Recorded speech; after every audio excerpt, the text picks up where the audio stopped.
22 августа. Хочу вам показать наши цены на бензинчик. Russia's internal front is crumbling. Putin's entire gasoline and crude oil card is exploding inside the country. The wholesale price of I-95 gasoline in Russia hit a record high at the end of July. The government stopped gasoline exports on July 28th, but there are still long lines at gas stations, stretching from the Far East to the north and from rural areas to the suburbs. Now, in the fourth year of the war, Russia is trying to maintain its claim to be an energy superpower against the outside world, while undergoing a nerve test at the pump domestically. Prices are skyrocketing. Stations are imposing quotas. 95-octane gasoline is effectively unavailable in some regions, and lines are growing longer. Reports of kilometer-long queues emerged from Primoria. On the same day, refineries in Syzran, Novokuibyshevsk, Ryazan, and Volgograd were reported to have been hit or reduced capacity due to technical issues or security concerns. This is not merely a supply disruption. It is a multi-layered internal supply shock where refineries, pipelines, railway logistics, and budget constraints are all strained simultaneously. Ukraine's systematic attacks on refineries and pumping stations are triggering this shock. Despite Moscow's legal breaks, the laws of physics remain unchanged. Without functioning refineries and uninterrupted logistics, domestic pumps cannot be filled. So why are queues growing despite the export ban? The answer is simpler than you might think. Economic decisions cannot compensate for technical flaws on their own. Ukraine's deep strikes are disrupting refinery rhythms, maintenance windows are lengthening, fire/safety protocols are kicking in, and bottlenecks on pipelines and railways are widening. Domestic demand, meanwhile, is not falling due to seasonal factors and the war economy. Result: the ban is on paper, but there's new load at the pump. A Reuters report dated August 21st summarized this cycle in simple terms. Gasoline shortages in some areas, days when Russians couldn't find AI-95 in some places, kilometer-long queues in Primoria, and unrelenting supply pressure despite the government's July 28th gasoline export ban.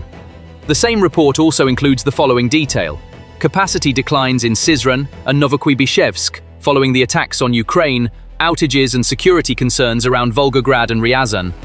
The picture is completed by local contraction despite the export ban. So, how many regions run out of fuel when a single refinery shuts down? In a transcontinental country like Russia, the answer is several supply regions. Because refinery production is not as interchangeable or flexible a network as it is often assumed to be. Each facility supplies different stations and feeds different railway pipeline networks. Capacity declines along the Volga route, such as in Syzran and Novokuibyshevsk, strain stations in central Russia. Volgograd is critical for long-distance supplies, and even a one-day shutdown at a hub like Ryazan disrupts the rhythm of pumps hundreds of kilometers away. This chain reaction, despite the export ban, led to a breakdown in gasoline supply, resulting in direct gasoline station queues in Primoria and neighboring regions. Throughout 2025, a portion of Russia's major refineries, including Ryazan, Syzran, Novokuibyshevsk, and Volgograd, were intermittently offline. The common target of the disruptions was the critical units that convert crude oil into gasoline, diesel, and naphtha. Even a brief shutdown is enough to drain the pumps in several regions in succession. Then comes logistics. Internal supply chains, spanning thousands of kilometers along the west-east axis, rely on railway cars on the Trans-Siberian line, and in some places on pipelines.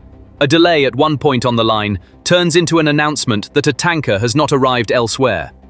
Local reports from the Far East, including Vladivostok, indicate that drivers can only purchase gasoline in 10-liter limits. Some stations have temporarily closed 95-octane fuel, and waiting times have increased, showing that the crisis has spread far beyond Moscow.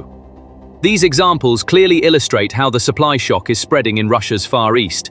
Meanwhile, Ukraine has targeted Druzhba 3 times in a row. Every load that arrives here puts additional pressure on Russia's domestic market. How can a single attack disrupt the rhythm of half a country? The pipeline is the key here. The western branch of the Druzhba system is part of both the flow to Europe and the internal transfer system. The Unica pumping station on this line was temporarily shut down after an attack. Following the third attack on the Onecha pumping station near Bryansk, Ukraine, on August 22nd, The suspension of flows to Hungary and Slovakia via the Druzhba pipeline has heightened the risk for Moscow in terms of both its external obligations and internal balancing. Even a one-day delay in external flows requires a complete overhaul of shipment plans. Every barrel redirected inward cannot simultaneously feed the railway pipeline backbone. In such a scenario, the government prioritizes allocations for the military and defense industry, leading to longer queues at civilian stations. The suspension of flows became even clearer with the Onechha attack. While such disruptions may appear to hit trade, the real impact is felt in the domestic market, because priority always goes to the military and strategic assets in times of crisis. Let's quantify how many stations a single refinery shutdown would darken. Syzran and Novokuibyshevsk carry the load of the Samara basin. When they falter, the Volga line shifts to secondary sources. Volgograd plays a frequently deployed buffer role. If the rhythm is disrupted here due to breakdowns, fires, or security issues, the south-central artery constricts. Ryazan is a nerve center for the Moscow region. A one-day slowdown there directly translates into delays for the city's suburbs.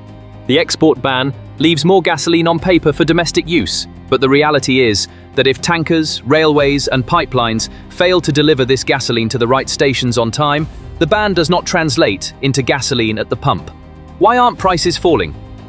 The wholesale price of AI-95 reached a record high of 76,293 rubles per ton by the end of July. This is a price signal of a supply shock. The ban alone is not enough to reverse the price curve.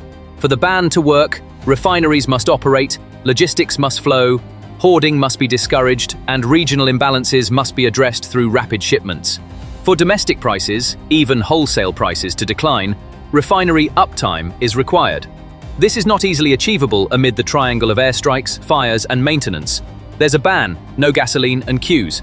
Belarus is at the darkest crossroads in its history. Alexander Lukashenko's iron fist has now crumbled, and the regime he has forcibly maintained for years is falling apart under pressure from both sides.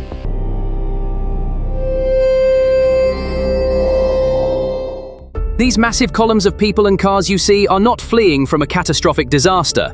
This is the image of the Kremlin's new desperation, reminiscent of the Soviet collapse in the early 1990s. Europe's heavy sanctions are cutting off the economy's lifeline, while the fragility of the Druzhba pipeline is hanging energy security by a thread. Moscow, meanwhile, is draining the fuel from Belarus's veins to suppress its own crisis. This move ignites a deep fuel shortage in the country. People heading to gas stations wait helplessly in front of empty pumps. Even those with money in their pockets can barely find fuel. For those without money, life has already come to a standstill. The picture is the same in kitchens. Milk, bread, meat. They are still on the shelves, but not for everyone anymore. In this bleak landscape, where inflation is shredding wages and living standards are eroding day by day, the people are being swept into a deep wave of anger. For young people, anger is giving way to an escape mentality. They memorize border routes and wait for opportunities to seek refuge in Poland. The average Belarusian on the street no longer wants to see either Putin or Lukashenko. Some go even further. They take up arms and join the Ukrainian forces. Vladimir Putin watches the events unfold helplessly. In fact, this helplessness is not a new phenomenon for Putin. Since the start of the war in Ukraine, the Russian leader's control over Belarus has weakened. Recent events have deepened this weakness. The week of August 13th to 19th marked a turning point in Belarus's energy dependence. Ukrainian drones targeted the Druzhba pipeline, which transports oil from Russia to Europe. Successive attacks, particularly on the northern branch, caused serious damage to the pumping station in the Bryansk region. Infrared fire images recorded by NASA satellites revealed not only infrastructure damage, but also the severing of the main artery leading to the heart of Belarus's refineries. The critical importance of this pipeline was indisputable. The Mozyr and Naftan refineries sourced nearly their entire daily crude oil requirement from this pipeline. Even a few kilometers of disruption on the pipeline halted the flow towards Europe. The first repercussions were seen in Hungary and Slovakia. As regional media outlets highlighted the supply shock, panic pricing began in energy markets. However, the harshest impact was felt directly in the Belarusian domestic market. It was officially confirmed that the flow had completely stopped on August 18th to 19th. This disruption shook not only international trade, but also the backbone of the Belarusian economy. Prices, which were already trending upward at the beginning of August, recorded an additional average increase of 8% within a few days. This sudden jump in fuel costs created a wide chain reaction, starting with the transportation and logistics sector and extending to food prices. Logistics channels, already constrained by the European Union's tightened sanctions in the summer of 2024, exacerbated this shock. Belarus's foreign trade arteries began to clog at multiple points simultaneously. The picture was no different on the political front. In his statements during the first days of the crisis, Lukashenko tried to convey the message that the situation is under control, as usual. However, the images on the ground quickly proved this rhetoric to be empty. Long queues forming in front of gas stations revived memories of ration card life during the Soviet era. People began to store every drop they could find. Fuel stocks in cans, bottles, and even plastic bottles began to appear in home garages. As fuel prices rose, so did food transportation costs, causing the prices of basic products such as meat, milk, and eggs to skyrocket in cities.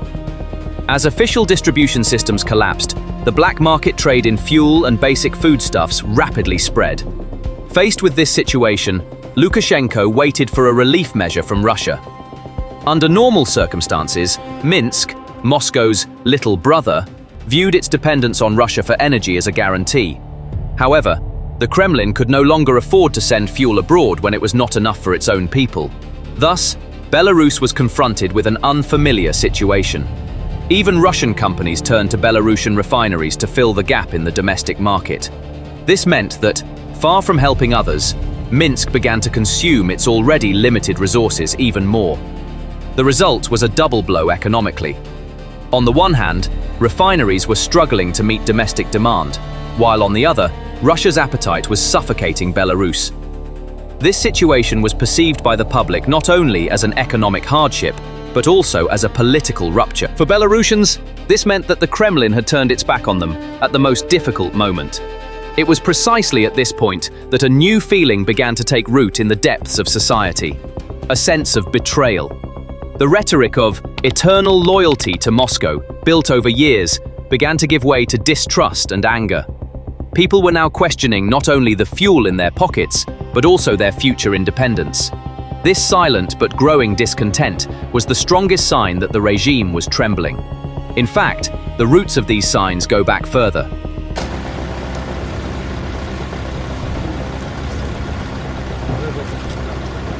Panic has set in at the Kremlin. С праздником вас! С Днем Великой Победы! Ура!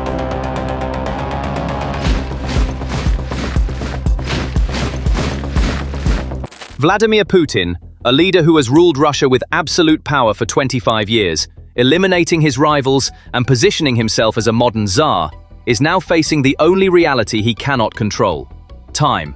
His time is running out. In the darkest corridors of the Kremlin, the question of who will come after Putin echoes.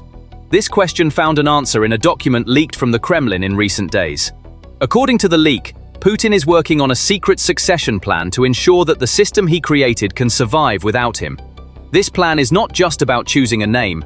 It aims to reshape all power mechanisms, loyalty networks, and economic balances. It is precisely at this point that Putin's mention of life extension technologies during his meeting with Chinese leader Xi Jinping in recent months is much more than a personal fantasy. It reveals his deepest fear.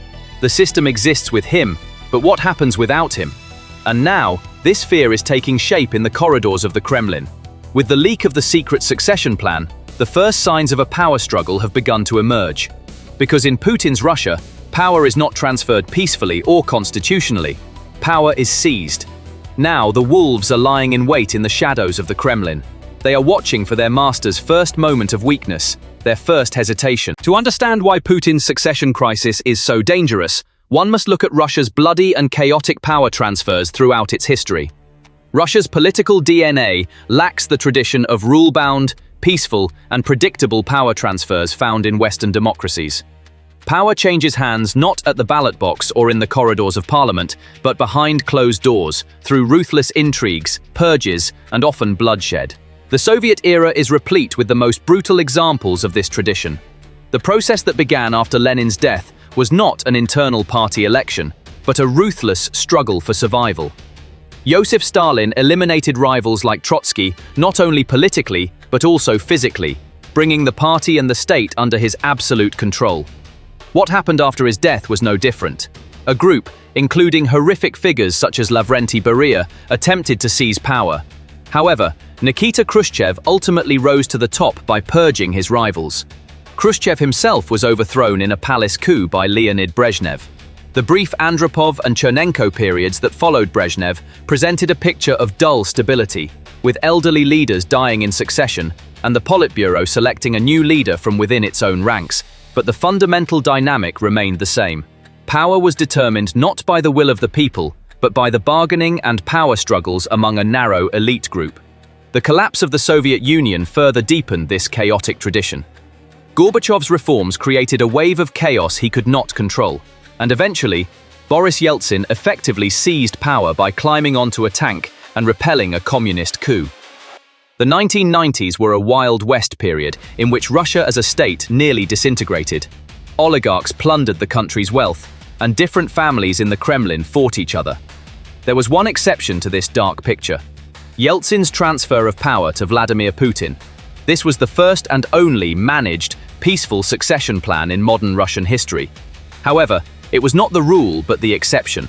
Because this handover was not the selection of an heir to carry on the vision of a strong leader, it was the installation of a relatively unknown former KGB agent to protect the security and wealth of the family of a leader whose health was failing and whose popularity had collapsed. One of Putin's first acts was to sign a decree granting Yeltsin and his family lifelong immunity.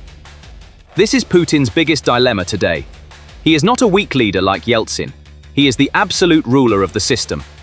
So how can a man who rules a system as powerful and ruthless as himself trust anyone to whom he might hand over his position? In the game he created, what guarantee does he have that the person he chooses as his successor will not destroy him and his legacy the day he takes power? No one can give that guarantee. That is why Putin cannot repeat Yeltsin's model. And since there is no other peaceful model in Russia's history, the country inevitably faces the risk of returning to that old and bloody tradition, namely, the battle of the wolves within the Kremlin. The question of who will succeed Putin preoccupies the minds of every diplomat, every analyst, and every Kremlin official in Moscow. There is no official list of candidates, but behind closed doors, names put forward by different power centers and factions are being whispered. We can divide these potential successors into three main categories: loyal technocrats, ruthless Siloviki, and princes of the future. Loyal technocrats are capable, get-things-done managers who are absolutely loyal to Putin and have no political ambitions. Their job is to implement Putin's vision and ensure the system's wheels turn smoothly.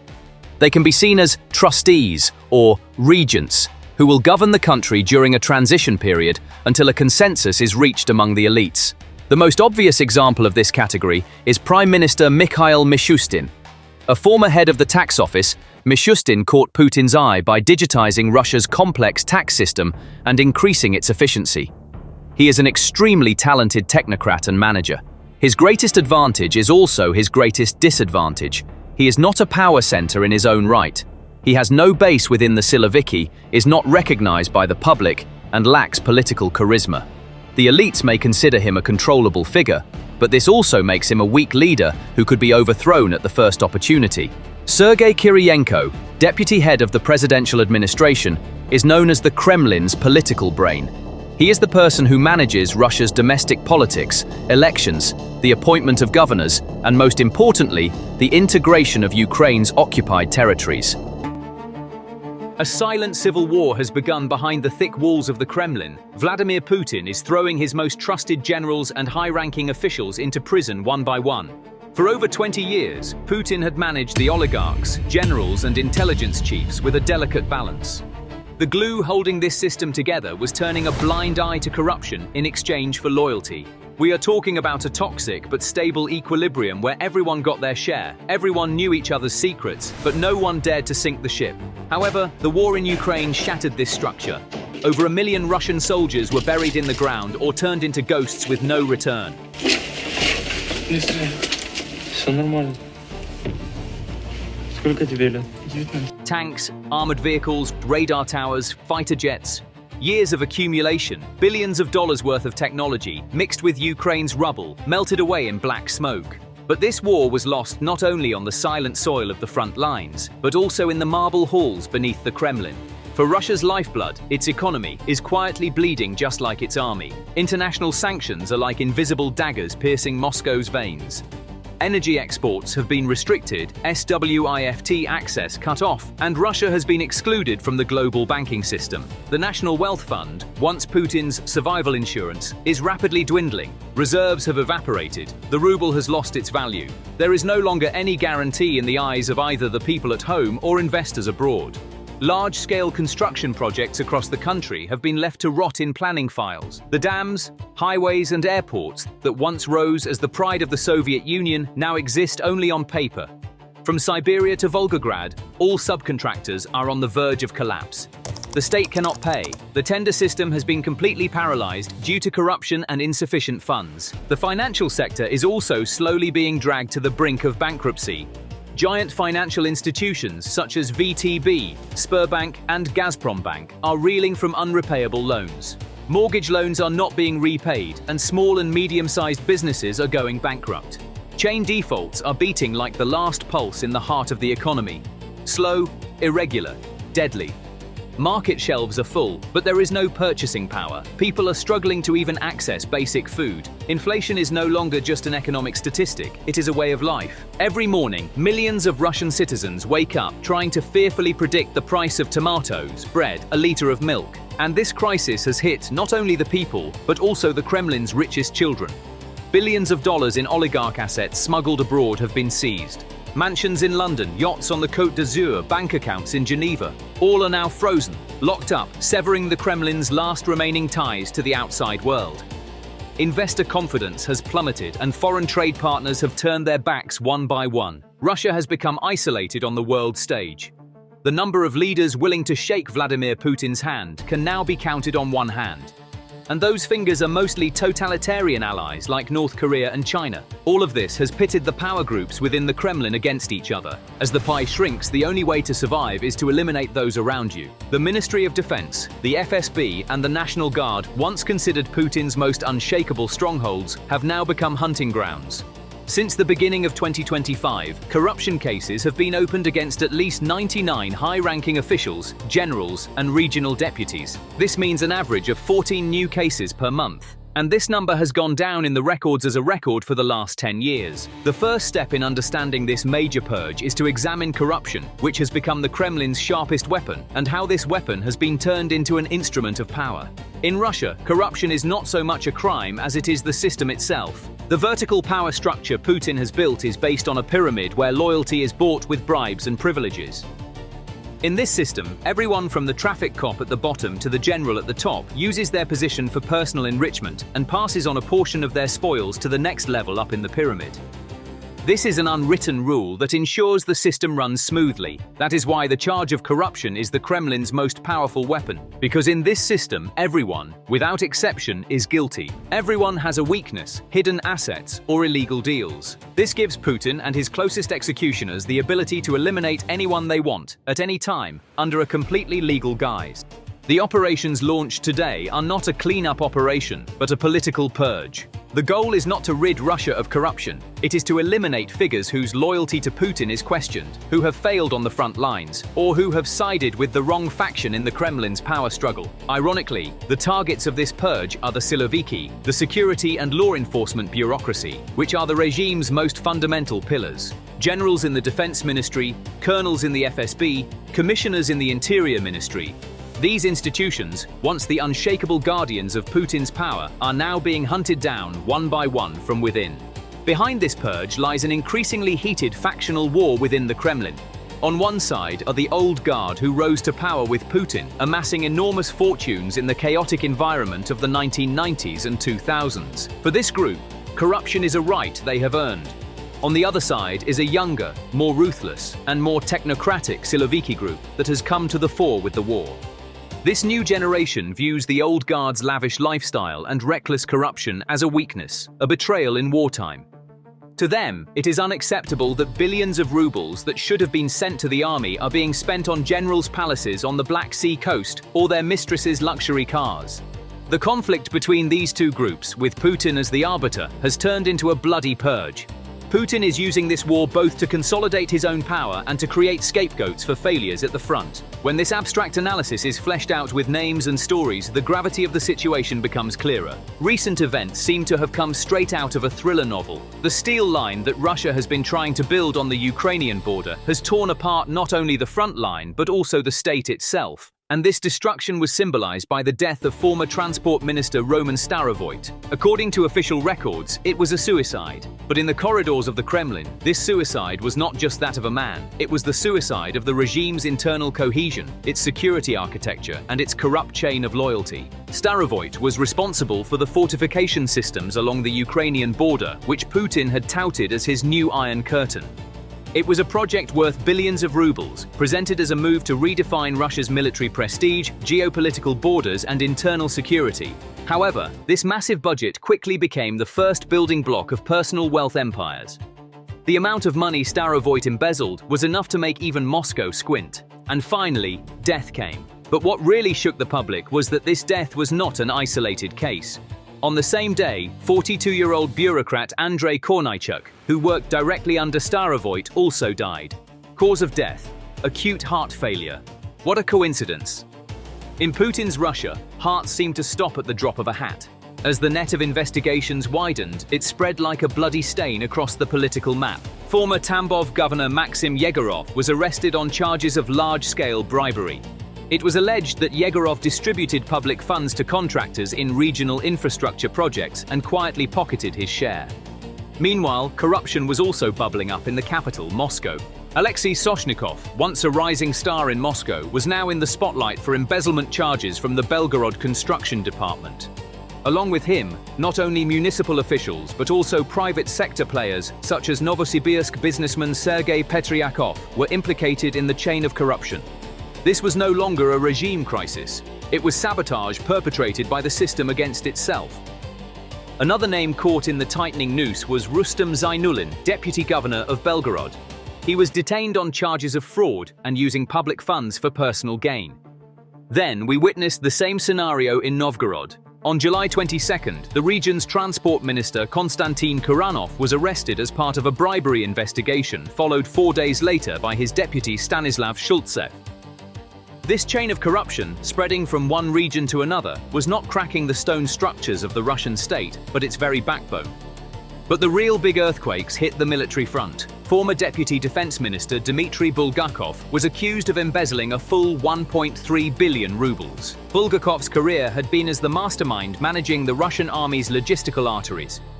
But after the supply disasters in the Ukraine war, it became clear that this mastermind was riddled with tumors. Immediately afterwards, former Defense Ministry personnel chief Yuri Kuznetsov was accused of setting up a bribery network while in office.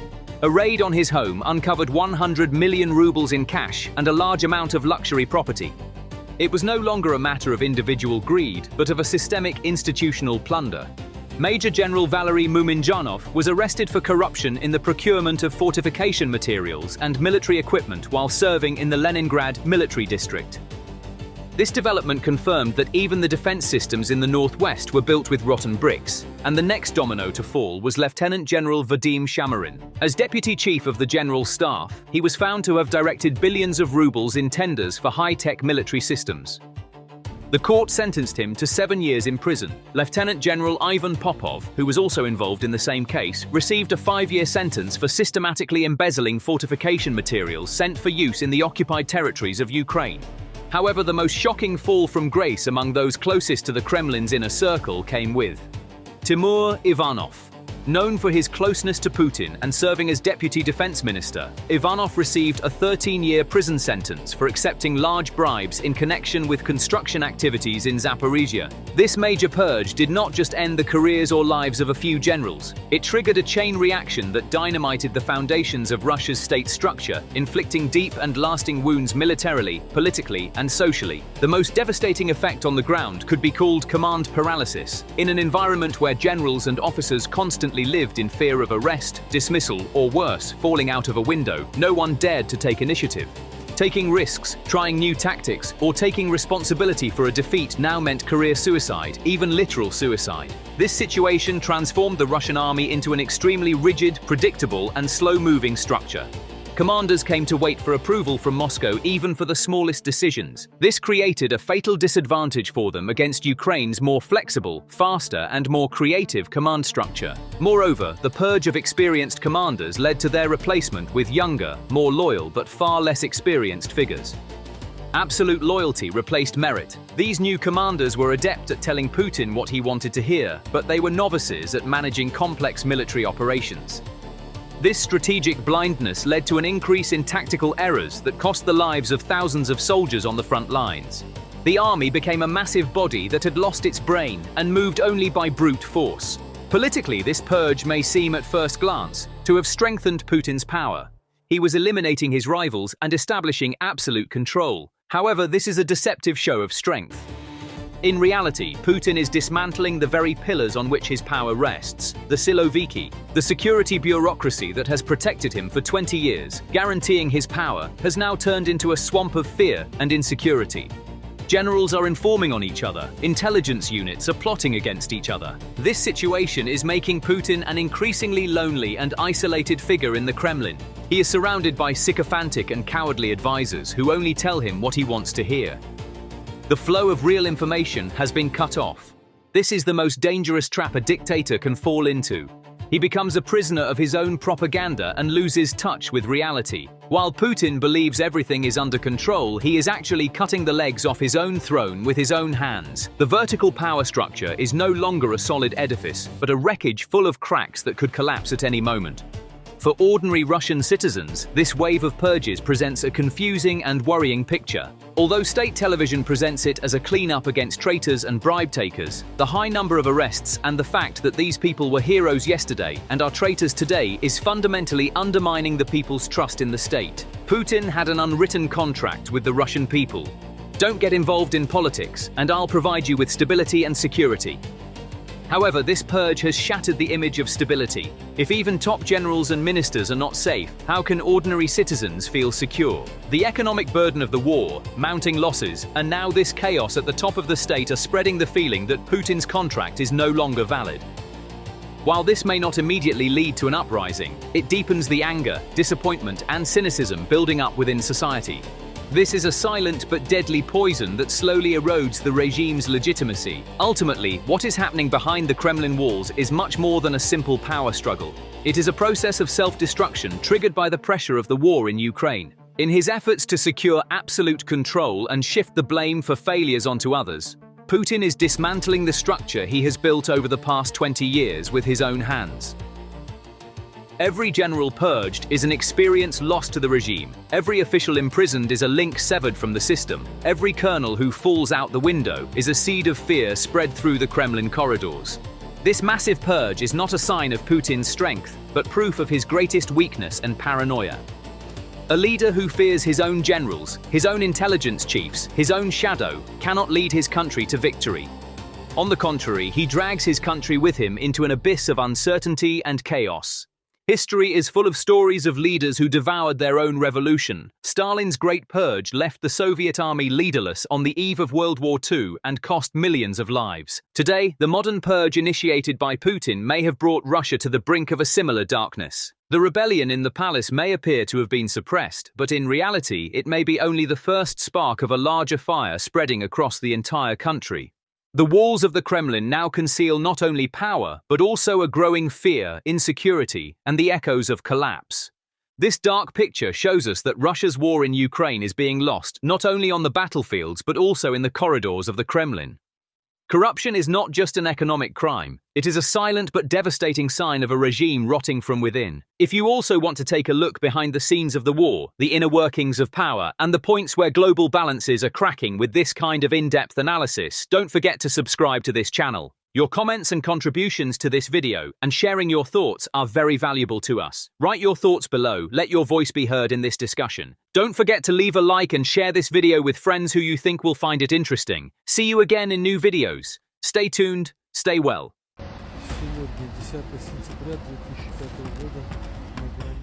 Poland will shut its border entirely with Belarus on Friday. Something sinister is happening on the Polish-Belarusian border. The crossings are closed, and the border is packed with soldiers. Belarusians dreaming of crossing from Belarus to Poland and Europe are now helpless. A human tide forms long queues, hundreds of freight trucks wait, and even the Eastern Express trains cannot pass. China's trains, Belarus's trucks, Putin and Xi's dreams are all stuck in the same frame. It all started when Poland closed all land border crossings with Belarus indefinitely, effective midnight on September 12th. This was not retaliation, but purely a security measure. The decision was made following the Zapad 2025 joint exercises and the downing of Russian drones entering Polish airspace. At the same time, Lithuania and Estonia imposed partial restrictions in their own airspace. NATO increased its early warning and air patrol intensity on the eastern flank. The gate closed, the barrier rose, and the waiting line stretched for miles. The first scene captured on camera was taken at dawn on the Brest-Tiraspol line, showing passenger cars and trucks lined up one after another. The sound of horns, frantic passenger conversations, and the rush to cross before the border window closed. This is not just a border incident. It is a blow to the daily life, economy, and psychology of Belarusian society. And there are three victims of this closure: Belarusians, the government in Minsk, and Moscow. So why did Poland take such a harsh decision? Two developments in the last week directly affected Warsaw's security compass. The first was the shooting down of Russian-made attack/reconnaissance drones that entered Polish airspace, passing over Belarusian territory. Polish F-16s and Dutch F-35s were scrambled. NATO's Italy-based early warning aircraft and multinational tanker aircraft took to the skies. Patriot batteries stationed in Germany were on high alert. Polish authorities announced that drones repeatedly violating Polish airspace were shot down. Press releases from the Dutch Ministry of Defense and NATO also confirmed that F-35s played a direct role in these operations.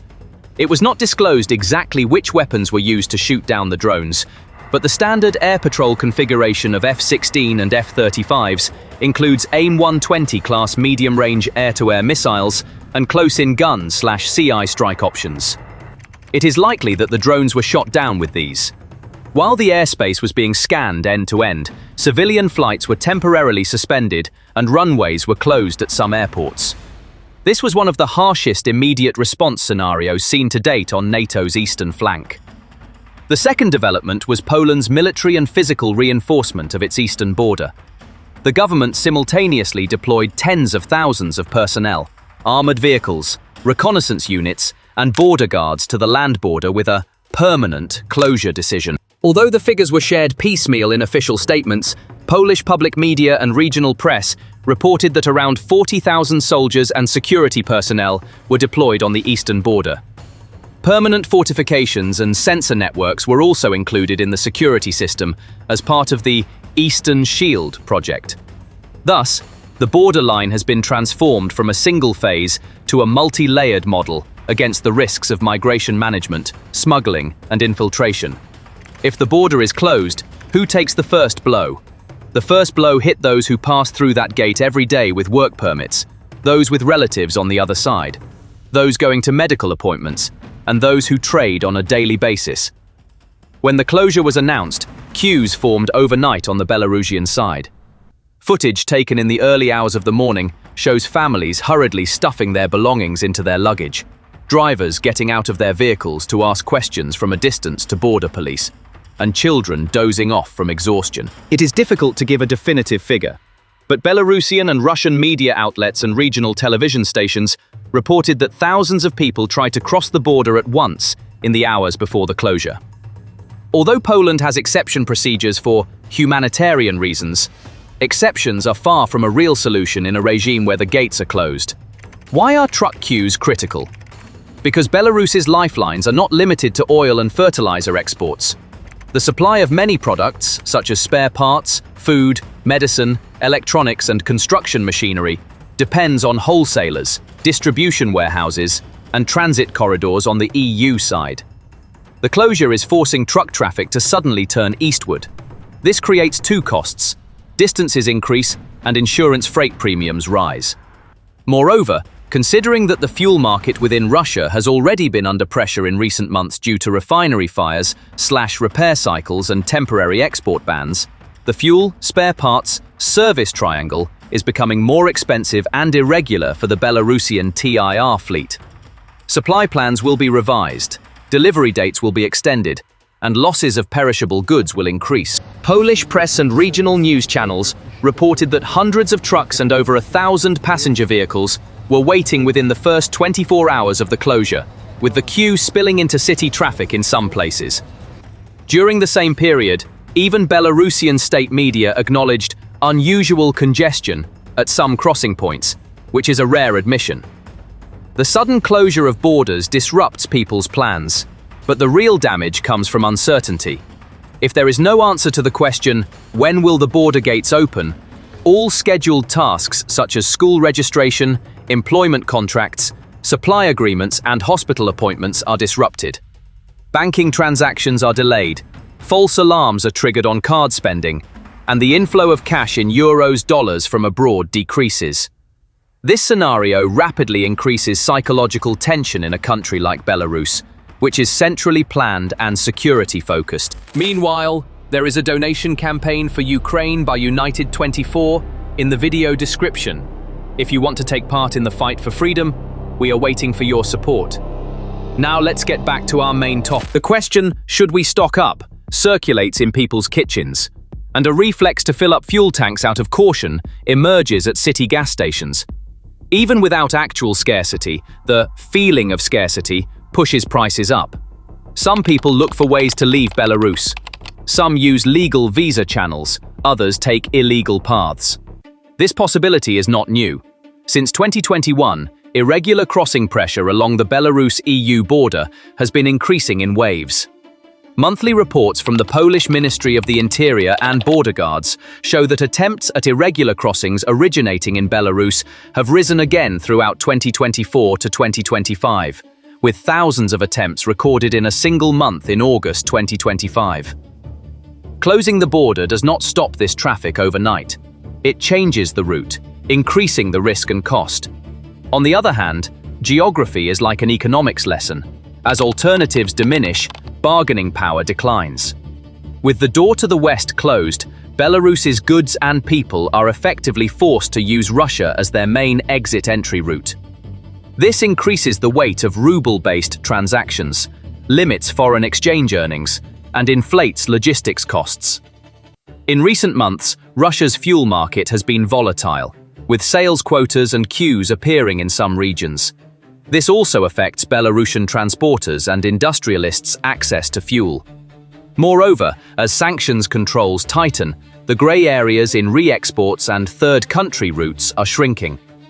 As a result, Belarusian producers transport goods at a higher cost over longer routes. Belarusian consumers see higher prices on store shelves. Currency shocks and inflation expectations widen the wage-price gap. What is Poland's 40,000-person arrangement aiming to achieve? Maintaining a high number of ground forces serves three purposes. First, to establish a 24/7 reconnaissance and intervention cycle along the entire border. Border guards, gendarmerie, army units and police are united under a single command and control network. Second, to deter irregular border crossings. Barriers, sensors, patrols, and legal procedures for rapid adjudication/return in the field are activated. Third, demonstrating symmetrical deterrence against large troop movements on the Belarusian side in Zapad-type exercises. Camouflage tactical groupings, fire support elements near the borderline, or readiness for immediate response against drone swarms. Poland's Eastern Shield concept, launched in recent years, adds long-term infrastructure to these three objectives, such as permanent observation towers, road and bridge reinforcements, trench and barrier lines, and wide-area surveillance sensors. The tactical aspect of the closure decision is daily, but the strategic aspect of the fortification is an annual plan.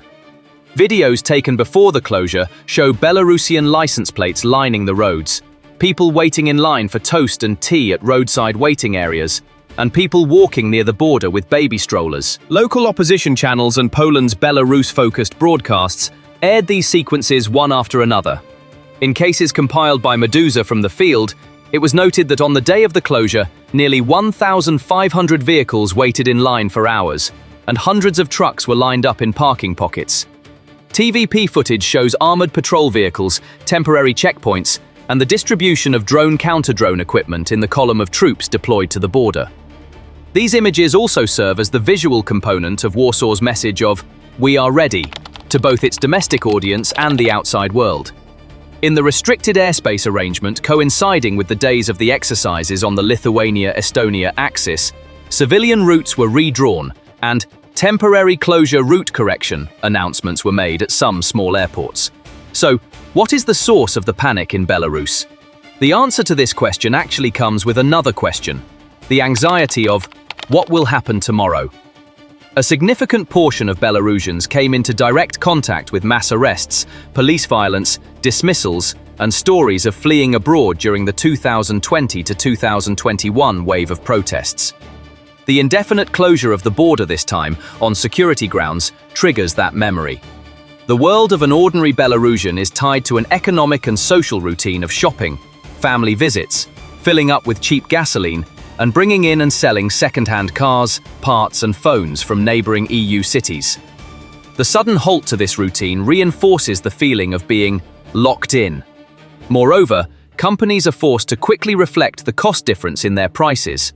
Imported products disappear from supermarket shelves, domestic equivalents become more expensive, and there is a sense of delay in the supply of medicines and medical consumables. In an economy like Belarus, where wages are low and savings are limited, this shock instantly crushes household budgets. Keeping the border closed is not a matter of foreign policy for the Lukashenko administration, but an internal political risk. With the economy already overly dependent on Russia due to sanctions, the former increases the cost to the economy, the latter increases tension with the Kremlin. Poland's tough decision and NATO's joint intervention contradict Moscow's thesis that NATO's red lines are loose. The downing of drones and the closure of the border have three consequences for Russia. 1. The lever extending to the EU via Belarus weakens. The hybrid migration pressure and the gains from tactical tension at the border diminish. 2. NATO's air-land joint reaction chain has been tested and appears to be operational. This increases the risk of new steps. Third, as the Belarusian economy becomes more fragile, Minsk's requests for assistance increase. This means an additional burden on the Russian budget. Although Kremlin spokespeople described the decisions as political and provocative, the reality on the ground shows that the nerve endings of European capitals are working faster this time. So, how did Poland shoot down the Russian drones, and what systems were in place? Official reports did not specify the type of ammunition. In such cases, information about which missile is often classified. However, it has been confirmed that Dutch F-35s and Polish F-16 were deployed in joint sorties, and the threatening drones were destroyed in the air. The operation was supported by a NATO AWACS and a multinational tanker aircraft. German Patriot batteries stationed on the ground were on high alert and reinforced the air picture. This scenario brought together Poland's short to medium range layer, such as its F-16s, and ground-based VSHORAD/SHORAD networks, with NATO's long-range layer, including F-35s, AWACS, tankers, and Patriots, on the same screen. Jets typically use active radar-guided AIM-120 class missiles for similar missions. Cannon fire is also possible under suitable conditions for low-speed, low-altitude targets. Poland also deploys electronic jamming/anti-drone teams in areas close to civilian settlements. However, confirmation of the hit came from air assets in this incident. It is true that Belarus-EU trade has been There are areas where the impact is not immediately apparent when the border closes, but is suddenly felt within a few weeks. Health and education. Some medicines and consumables come from the EU, even if equivalents are available in Russia. The quality delivery time-price triangle puts pressure on hospital management. International programs in schools, student-teacher exchanges, and academic exam certification flows are also disrupted. In cities, simple questions like, "Our child is going on Erasmus, what will happen?" become more common. In the short term, most of these questions cannot be answered with anything other than wait and see. As uncertainty increases, the visibility of internal security forces in the field increases. Patrols become more frequent, warnings on social media increase, and reminders of legal consequences are issued in response to calls for protest. This visibility is, on the one hand, a deterrent. On the other hand, it is a sign that further unsettles the economy. The share of the police army intelligence budget increases. Squeezing other items is inevitable. If it lasts long, the cost of tranquility increases. Warsaw is managing this crisis within NATO as a multilateral file. Joint engagement in the drone incident. National discretion in the border closure decision. Pursuing these two lines simultaneously increases deterrence while controlling escalation. Warsaw is careful to stay on the same page with Berlin, The Hague, Rome, and Brussels. The Polish president's approval of the deployment of NATO forces in Poland has also strengthened the institutional layer of this joint stance.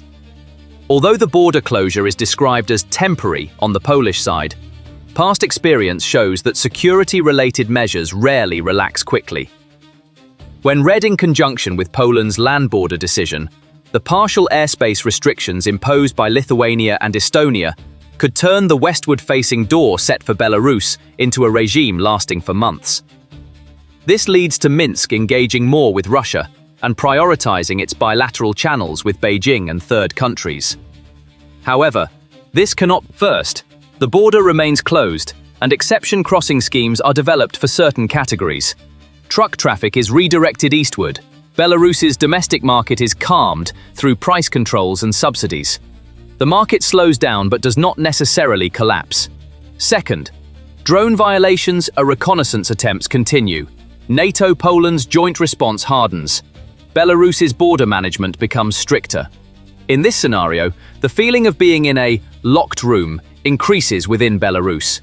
Third, Minsk requests a commercial humanitarian corridor in backdoor contacts with EU capitals. In return, it promises technical cooperation on security and migration management. This reduces economic tension but tests Moscow's patience. Ultimately, Poland's decision to indefinitely close its border with Belarus and NATO's air defense air patrol response signal a new era in Belarus-EU relations. The meaning of this decision for the Belarusian people is simple. The road has become longer, uncertainty has increased, and life has become more expensive. But for Minsk, the meaning is more complicated. Maintaining internal calm requires more money, more control, and more propaganda. For Moscow, the effectiveness of the Belarus lever has decreased, and NATO's eastern flank has demonstrated its ability to respond with a rapid joint reaction. There is no single winner in this equation, but the losers are the people waiting at the border, wanting to fill up their car's tank, bring medicine home, or get their child to school. So, what do you think about this issue? Please share your thoughts in the comments.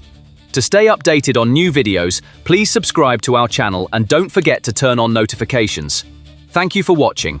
Let's analyze the politics of this three-part scenario. When the Kremlin announced the gasoline export ban on July 28th, it presented it to the public as a precautionary measure. But what did the operators on the ground know at the same time? They knew that the repairs to the damaged, malfunctioning refineries could not be completed in the short term, that some lines would operate slowly due to security protocols, and that the supply of spare parts and experts would be delayed due to sanctions. The tomorrow message displayed on station screens therefore did not carry the same meaning in every city. In some places it meant one day, in others a week. What does the supply-demand curve tell us? Half of Russia experiences low temperatures for most of the year. This is not just about household fuel, but also winter logistics. Diesel and gasoline stocks are transported via frozen river and lake routes, seasonal roads, and the only supply window for remote settlements. A queue at the start of summer is merely annoying. A queue at the start of winter disrupts life. That's why every disruption seen in July and August disrupts planning for September and October. Declining stocks, delayed tankers, burning or stalled units compound the problem in November and December. Why is a 10-litre limit in the Far East a critical sign? Because Russia's fuel map is not linear, it is continental. A distribution elasticity is needed from western Siberia to the Ural Basin and then to the Pacific coast. When the wagon rotation and route plan in the Trans-Siberian corridor is delayed by a few days, drivers in Primorsky Krai are told, "I got 10 litres today, come back tomorrow." Field notes compiled by Kyiv Insider from the region, restricted stations, price volatility, and the unavailability of 95-octane fuel on some days truly demonstrate how much logistical flexibility has been reduced. This is not just a matter of fuel shortages happen, it is a fragile point in a war economy. What about the bigger picture? What is the Kremlin hearing from within? It is impossible for the Russian bureaucracy to ignore this. The economic management was already sounding the alarm at the beginning of the summer. The hypothermia warning voiced by Russian Economy Minister Maxim Reshetnikov at the end of May may have looked like a debate over nominal growth and monetary policy, but the subtext was clear. The economy is cooling. Vulnerability to shocks is growing.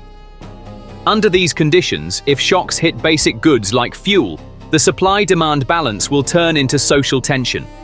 In other words, it was not just fuel, but the entire economic rhythm that was sounding the alarm. This alarm influenced the political groundwork for the decision to ban gasoline exports at the end of July. Now there are reports of kilometer-long queues in Primary. There have been days when IE95 was unavailable. Some stations switched to limited sales. Some offered 92 octane while restricting 95. This scene is unfolding on this scale for the first time for Russia's 140 million population. If the shadow cast by the 1990s transformation crisis reappears at the pump, the result will not be mere nervousness. It will shatter social trust. Kilometer-long queues, supply shortages, regional imbalances. These are not just fuel shortages. They are red lines for internal legitimacy. Is the crisis biting not just at the pump, but also at the budget? Yes. Oil and gas revenues are declining due to sanctions, price-ceiling regimes, discounted sales, and internal stock pressure. An analysis by the Moscow Times based on Finance Ministry data shows that oil and gas revenues fell by 19% year-on-year in the first 7 months of 2025, with particularly sharp declines in mineral extraction tax met collections. The weakening of revenues is reducing budget flexibility at a time when internal price controls are placing a subsidy-like burden on the refining and distribution chain. This makes long-term ceiling floor regimes in the domestic market difficult to sustain financially. Meanwhile, the EU's new shackles are also making it harder for Russia to recycle refined products. In mid-July, the EU agreed on the 18th package, which aims to crack down on the shadow fleet, tighten price caps, and prevent refined products derived from Russian crude from being circulated through third countries. On paper, this package appears to be an external trade issue.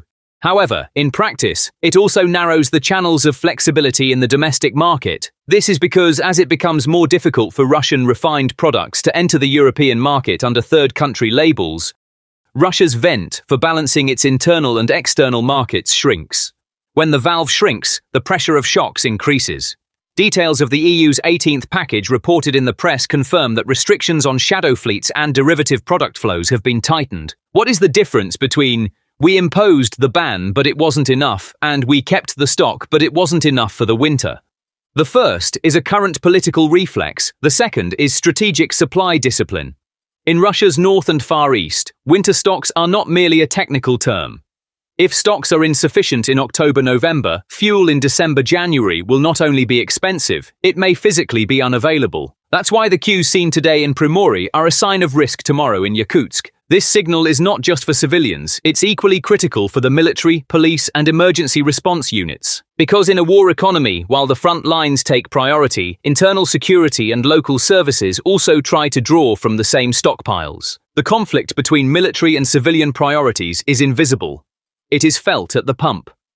The allocation set aside for the Ministry of Defense, especially during hot days, reduces the share allocated to civilian stations. This is not announced by decree. It is evident in the rhythm of convoys, the sudden emptying of stations around garrisons, and the redirection of tenders. Kyiv's deep strike campaign did not merely target refineries to create a fire image. It exposed the tactical weaknesses of the supply chain week after week. Railway loading, unloading yards, pump stations, pipeline pump houses. As seen in the Unisa example in Bryansk, a blow to a pump results in days of recalibration. At that point, the priority list changes, which multiplies the tomorrow sign on civilian pumps. The narrative difference between 55% increase and record price shapes perception. While the financial press reports that II-95 has risen by over 50% since the beginning of the year, drivers on the road live by the instant figures on the sign. The fact that wholesale prices have reached record levels does not necessarily mean that the station will change its shelf price in the short term. However, it does affect replenishment costs and the station's decision to impose restrictions. So if the station's hose isn't running empty, drivers feel the economy bare. This feeling is not a choice, it's everyday life. It's not expected that 140 million people in Russia will meet in the same line on the same day, but the fact that several dozen regions are receiving similar signals in the same week shows that this is not economic news, but political climate. Queues are a trauma inherited from the 1990s. Their meaning is significant in the memory of those in power. That is why the July 28th ban was a verbal assurance. But as long as the global market and local mistakes do not allow it, the message at the pump cannot be changed. Russia has banned gasoline exports, but gasoline shortages and long queues continue in parts of the country. If pump station strikes and refinery shutdowns continue, as in Bryansk, the export ban will be extended, but the queues will not shorten. Moreover, Russia has seen this movie before. The government has kept on the agenda the extension of some restrictions until February 2025 and the continuation of export restrictions on producer companies. Turning down the export tap alone did not fill the pump because the pipeline and refinery are not breathing in unison. Overlay the EU's new framework on this picture. Squeezing the shadow fleet, restricting the entry of products derived from third-country refineries into Europe, and tightening price ceiling discipline will reduce the breath Russia can take in the external market. The 18th package summary clearly outlines restrictions on the shadow fleet and derivative refined products. This narrows the flexibility valve seen in the domestic market balance. What we call an internal explosion is exactly this. In an economy of 140 million people, gas stations come before grocery stores because they are essential for commuting, ambulance routes, fire department access, and the final link in logistics chains. If the queue starts here, it won't end anywhere else. So where does all this squeeze Putin? First, economic warnings were already on the table. Reshetnikov's hypothermia metaphor in May signaled that growth was cooling and that policies were vulnerable to a double shock. This is not a winter debate. It is a warning of an engine that won't warm up when the fuel shock began in the middle of summer. Second, domestic disruptions were known when the export ban was imposed at the end of July. The wholesale price of II-95 hit a new record that same week. Third, in the third week of August, Reuters reported on queues, shortages, and hit refineries in the same paragraph. This is field confirmation. When these three lines converge, the Kremlin's remaining policy maneuver is to manage the price and accelerate the security repair chain. But these could backfire at any moment depending on Ukraine's deep strike timeline. So what will Russia face heading into winter? Refinery uptime, pipeline railway security, replenishment frequency per station, and regional symmetry. Uptime means the speed of repairs. Speed means the availability of spare parts and experts. Experts are more expensive and slower under sanctions. Pipeline railway security means the rhythm of drone threats. As long as the rhythm doesn't slow down, there's no such thing as full protection. Refueling frequency per station measures the reality of tomorrow. Symmetry tells us whether we'll see the queue in primary in Moscow as well. Three of these four variables are outside the realm of politics. One is tied to the attack schedule on the ground, one to the supply chain, and one to domestic security capacity. If refinery uptime does not increase by September-October, the cycle of attacks on critical nodes in the railway pipeline network continues, and the EU's new package proves less effective than expected in curbing shadow channels. The queues we saw this summer will be just a preview. In winter, restricted sales could become a daily occurrence in northern and eastern regions. At that point, the picture will no longer be just an economic one. It will become a matter of internal security. Reshetnikov's hypothermia metaphor will take on its true meaning. The economy will not just cool down, its arteries will constrict. The pump works like a heart. If its beat slows down, the body gets cold. This is a politically dangerous biological analogy, but the station hose is currently the only indicator of this biology. Reuters. Let's close with 3 fixed points on the ground. First, the July 28th gasoline export ban is in effect and has been implemented, but the queues have not ended. Second, the wholesale price of I-95 hit a record high at the end of July. This is a price signal of a supply shock. Third, Ukraine's deep strike chain is delivering regular blows to the refinery and pump station equation. When these 3 constants align, the news bulletin, gasoline is gone, internal front, ceases to be a headline and becomes everyday life in a country of 140 million. In summary, Russia is exploding from within, because the war economy must distribute fuel not only to the front lines, but also to the millions who turn their ignitions every morning from the same storage tanks and the same pipelines. And those tanks and pipelines are now being tested every day. For Putin, the siege is not at the border this time, it is at the pump. Thank you for watching. The controversial presidential elections held in Belarus in 2020 caused a social volcano to erupt. The announcement that Alexander Lukashenko, who had been in power for 26 years, had won the elections again by a landslide, was not credible to a large segment of the population. Hundreds of thousands of Belarusians who strongly supported the opposition candidate, Svetlana Tikhanovskaya's campaign, believed the elections were unfair and took to the streets across the country. Weeks of protests, strikes, and civil disobedience turned into the largest popular movement in Belarusian history. However, the regime suppressed this wave with police violence, mass arrests, and systematic repression. Tens of thousands of people were either imprisoned or forced to leave the country due to the crackdown. This climate of repression led to an apparent quietening of society in the years that followed. However, this silence gave way to an invisible but much more effective rebellion in the summer of 2025. They no longer take to the streets or protest the regime with megaphones. This time, the reaction manifests itself in small but meaningful behaviors in everyday life. In the murmurs rising in front of gas stations, in the low-voiced complaints at marketplaces, and most of all, in the long lines stretching in front of passport application offices. Society first noticed the economic deterioration. Then it began to see the political instability behind it. People are now expressing their desire to leave this system, not with protest banners, but with emigration documents. This new generation of silent rebellion has begun to irreversibly shake Belarus's social fabric and demographic structure. Already, between 2020 and 2024, approximately 200,000 to 300,000 Belarusians had left the country. However, the crisis of summer 2025 not only accelerated this process, but also led to the emergence of a new emigration profile. It is no longer just political opponents. Young people, university graduates, software engineers, healthcare workers, and entrepreneurs are also deciding to leave the country. The technical and educated workforce in cities such as Minsk, Horodna, and Brest in particular has begun to move to neighboring countries. According to data from the Polish Ministry of the Interior, 42,000 Belarusian citizens were granted residence permits in 2024 alone. This represents a significant increase over the previous year. The fuel crisis in the summer of 2025, economic instability, and reduced support from the Kremlin signaled that this number would increase further. Lithuania is also facing a similar wave of migration. The country's intelligence agencies report that young Belarusians are moving to Lithuania in strategic areas such as technology, health, and finance. Western media has dubbed this migration a silent revolution. This is because people now prefer to escape this system rather than stay and fight within it.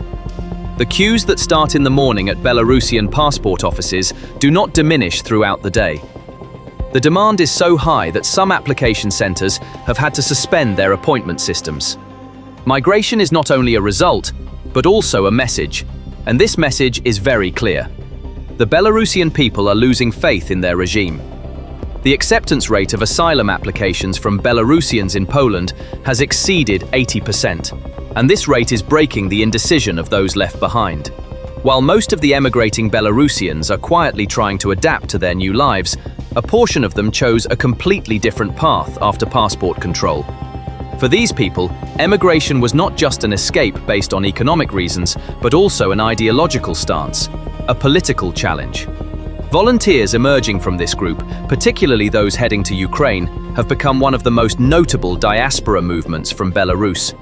The Kastus Kalinowski Battalion, which has returned to the spotlight in recent years, has become a symbol of this movement. Named after a 19th century Belarusian independence hero who fought against both the Russian Empire and authoritarianism, this unit was first established in 2022, following Russia's invasion of Ukraine. By 2025, it had evolved into a serious military structure, not just a symbolic one. Hundreds of Belarusian fighters were officially integrated into various units of the Ukrainian armed forces.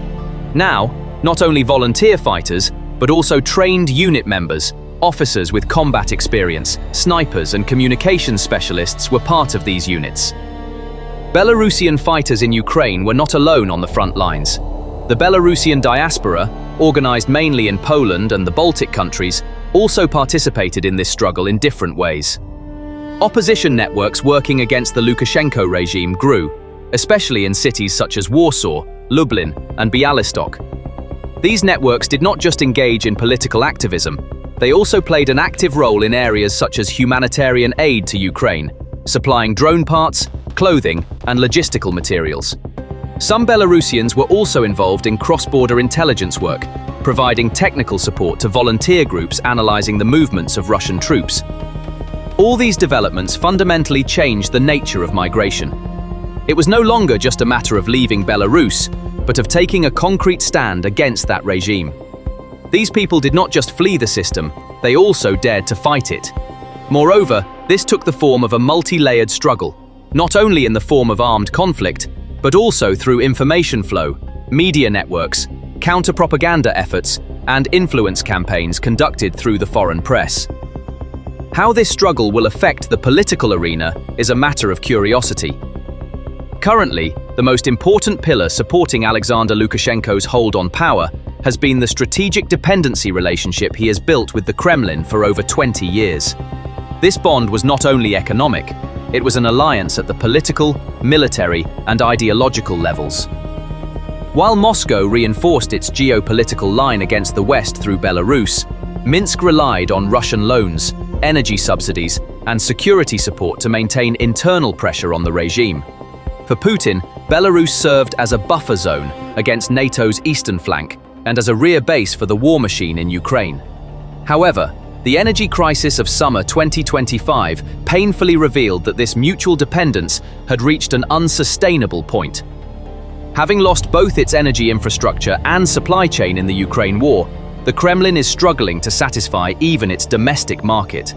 Oil refineries have been hit, fuel distribution has been disrupted, and the Russian people are forced to queue at gas stations. In such a scenario, it has become a major problem for Putin not only to support his foreign allies, but even to maintain his own internal balance.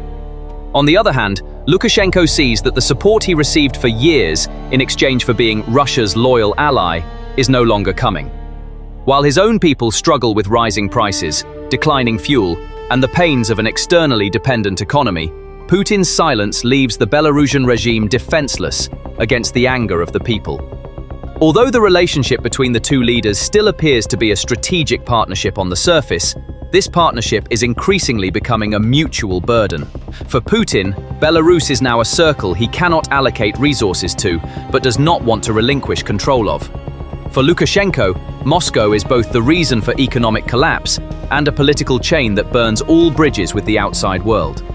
Both regimes lean on each other to stay afloat, but at the same time, deepen each other's crises. This is one of the breaking points of classic authoritarian alliances. While dependence continues, trust erodes, and shared interests give way to disappointment. One of the classic rules of political science is this: when resources are scarce, authoritarian regimes exert more pressure on society. This is not a reaction to external influences threatening the system, but a reflex to curb internal disintegration. However, there is a limit to repression. Yes, more police, more censorship, and more detentions can break the courage to take to the streets. But people can leave not only the streets, but also their countries. And that is where the real danger for dictators begins. An uncontrollable, unmeasurable, widespread and silent exodus. This is precisely the nightmare Lukashenko faces today. He is not afraid of the hundreds of thousands of protesters who threatened him in the squares in 2020, but of the thousands of young people queuing up early in the morning at passport offices today. Because squares express anger, but emigration shows that hope has been lost. The mass abandonment of the regime by the masses is not merely an economic squeeze, but a manifestation of a much deeper political alienation. This is no longer temporary dissatisfaction, but a permanent loss of trust. When a society begins to seek its future outside the ruling power rather than within it, the bond of loyalty dissolves and the ground of legitimacy erodes. This is what is happening in Belarus. A similar fragility is evident on Putin's side. The invasion of Ukraine, launched in 2022, was not just a war for Russia. It was also a massive drain on resources. Hundreds of billions of dollars in budget, countless human resources, weapons, and ammunition stocks were depleted on the Ukrainian front. However, the area where the Kremlin was truly weakened was the deep damage the war caused to the economy and the psychology of society. The multi-layered sanctions imposed by the West isolated Russia from the global market by breaking the foreign trade chains. During the same period, losses on the front lines increased, rear attacks intensified, energy infrastructure was targeted, and crises in people's daily lives began to emerge. By the summer of 2025, Moscow was fighting a war for stability, not only in Ukraine, but also within its own borders. Putin's priority was no longer to support Belarus, but to keep his own people calm without them taking to the streets. He was therefore forced to suppress energy prices, as rising fuel costs were increasing the risk of protests in Russian cities. However, this step further limited the capacity to transfer resources to Belarus from an already weakened budget.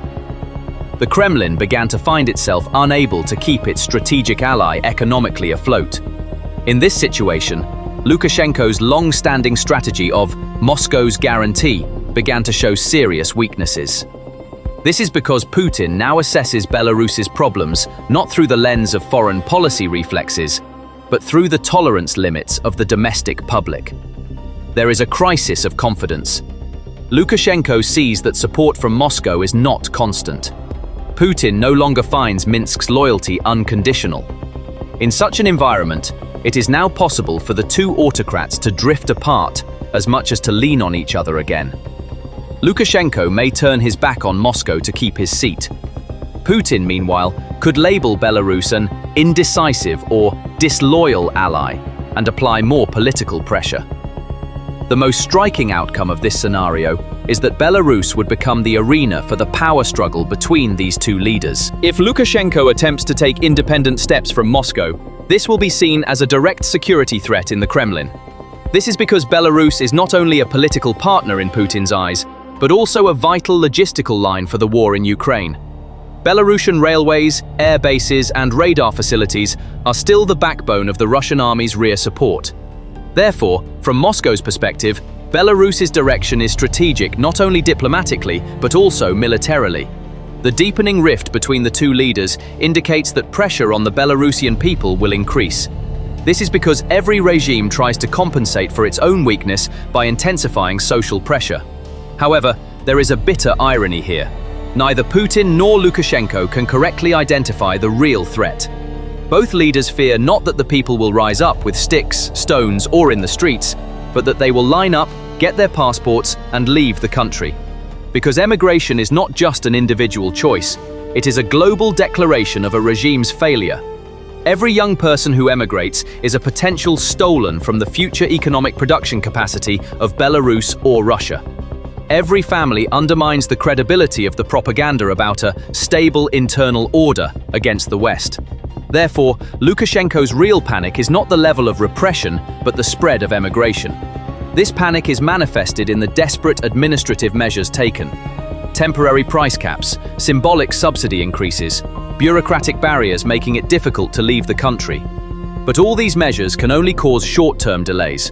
Once social trust is broken, administrative solutions are insufficient. Thank you for watching. He is intelligent, ruthless, and extremely effective. However, his past is also problematic. In the 1990s, he served as the youngest prime minister during the Yeltsin era and is remembered for liberal reforms. This liberal past makes him unreliable for the hardline wing of the Siloviki. He is not a king, but a kingmaker. He will prefer to remain behind the scenes. The ruthless Siloviki are hawks from the intelligence, military, and security bureaucracy that form the foundation of Putin's power. For them, Russia's power is synonymous with the power of its army and secret services. They harbor a deep distrust and paranoia toward the West. Their rise to power would likely mean a more repressive, more militaristic, and more isolationist Russia. Security Council Secretary Nikolai Patrushev is the patriarch and ideologue of this group. Like Putin, he is a former KGB agent and one of Putin's oldest and most trusted allies. While head of the FSB, he turned the agency into Russia's most feared power. He is known for his anti-Western rhetoric, which borders on conspiracy theories. He is considered Putin's brain and is one of the most ardent defenders of the war against Ukraine. His greatest advantage is his immense influence over the Siloviki and his ideological clarity. His greatest disadvantage is his age and the fact that he is a copy of Putin. The elites may not want another old, hardline KGB agent after Putin. FSB Director Alexander Bortnikov is the head of the Federal Security Service, Russia's most powerful and feared institution. He has files on all political and economic actors in the country, giving him immense leverage. He is a quiet, mysterious, and largely unseen figure. His power comes from the power of his institution. However, the intelligence fiasco at the start of the Ukraine war has damaged the FSB's reputation and somewhat weakened Bortnikov's position. Still, in a moment of chaos, he could be one of the most advantageous figures as the person controlling the nerve center of the state. The princes of the future, on the other hand, are younger figures rising under Putin's direct patronage, groomed as future leaders. They are the new faces who will ensure the system's continuity and perhaps prove their loyalty to Putin. Dmitry Patrushev, Deputy Prime Minister, is the son of Nikolai Patrushev and the most obvious candidate for a dynastic era in modern Russia. He has the full support of his powerful father and has gained state experience in important positions, ranging from agriculture minister to deputy prime minister.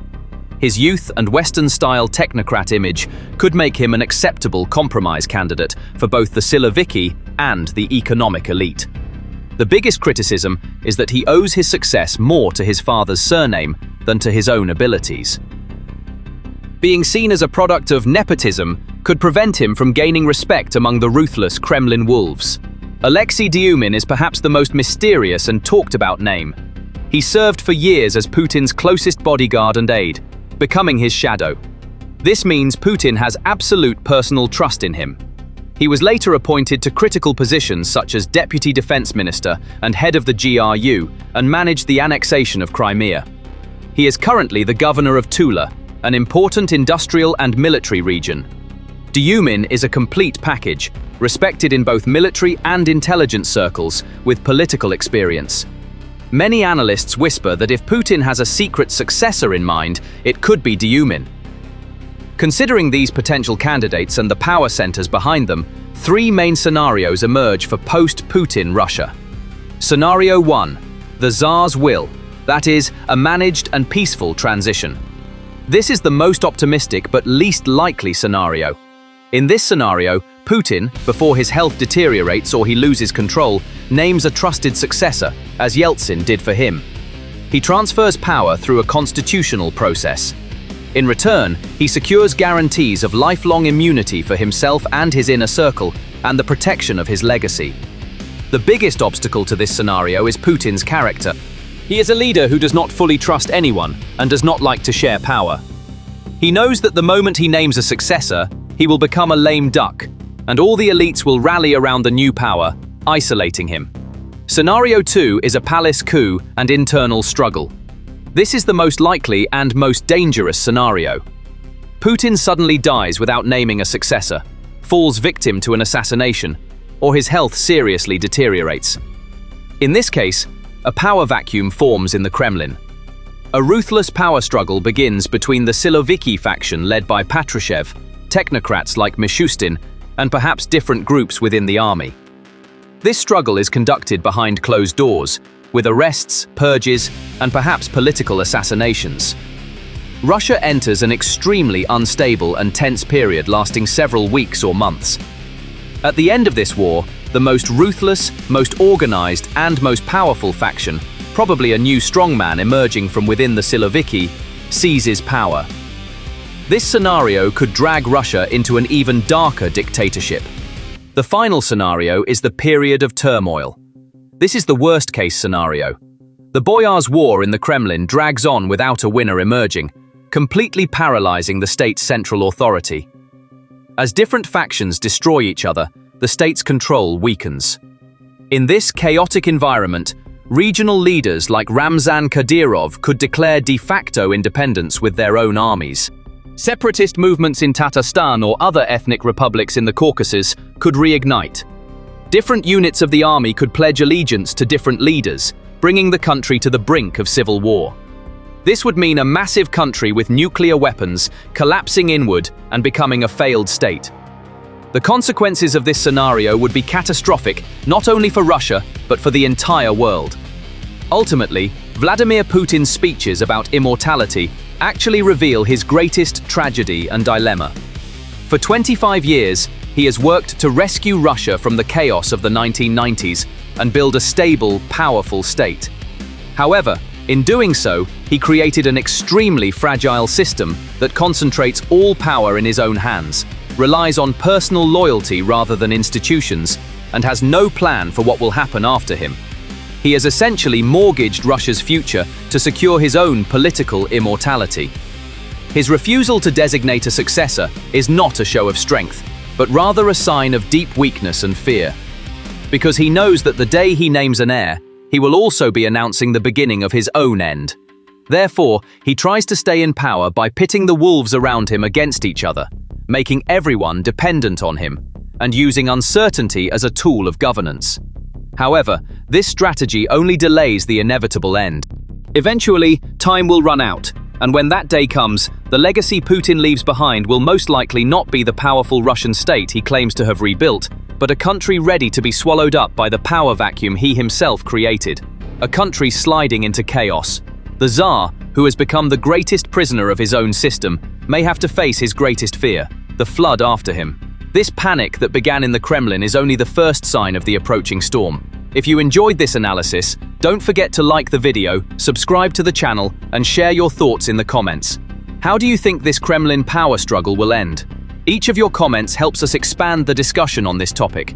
Don't forget to turn on notifications so you don't miss new videos. See you in the next one. Получается, из-за того, что с двух сторон отбойники, как бы 3 ряда, вот этот ряд.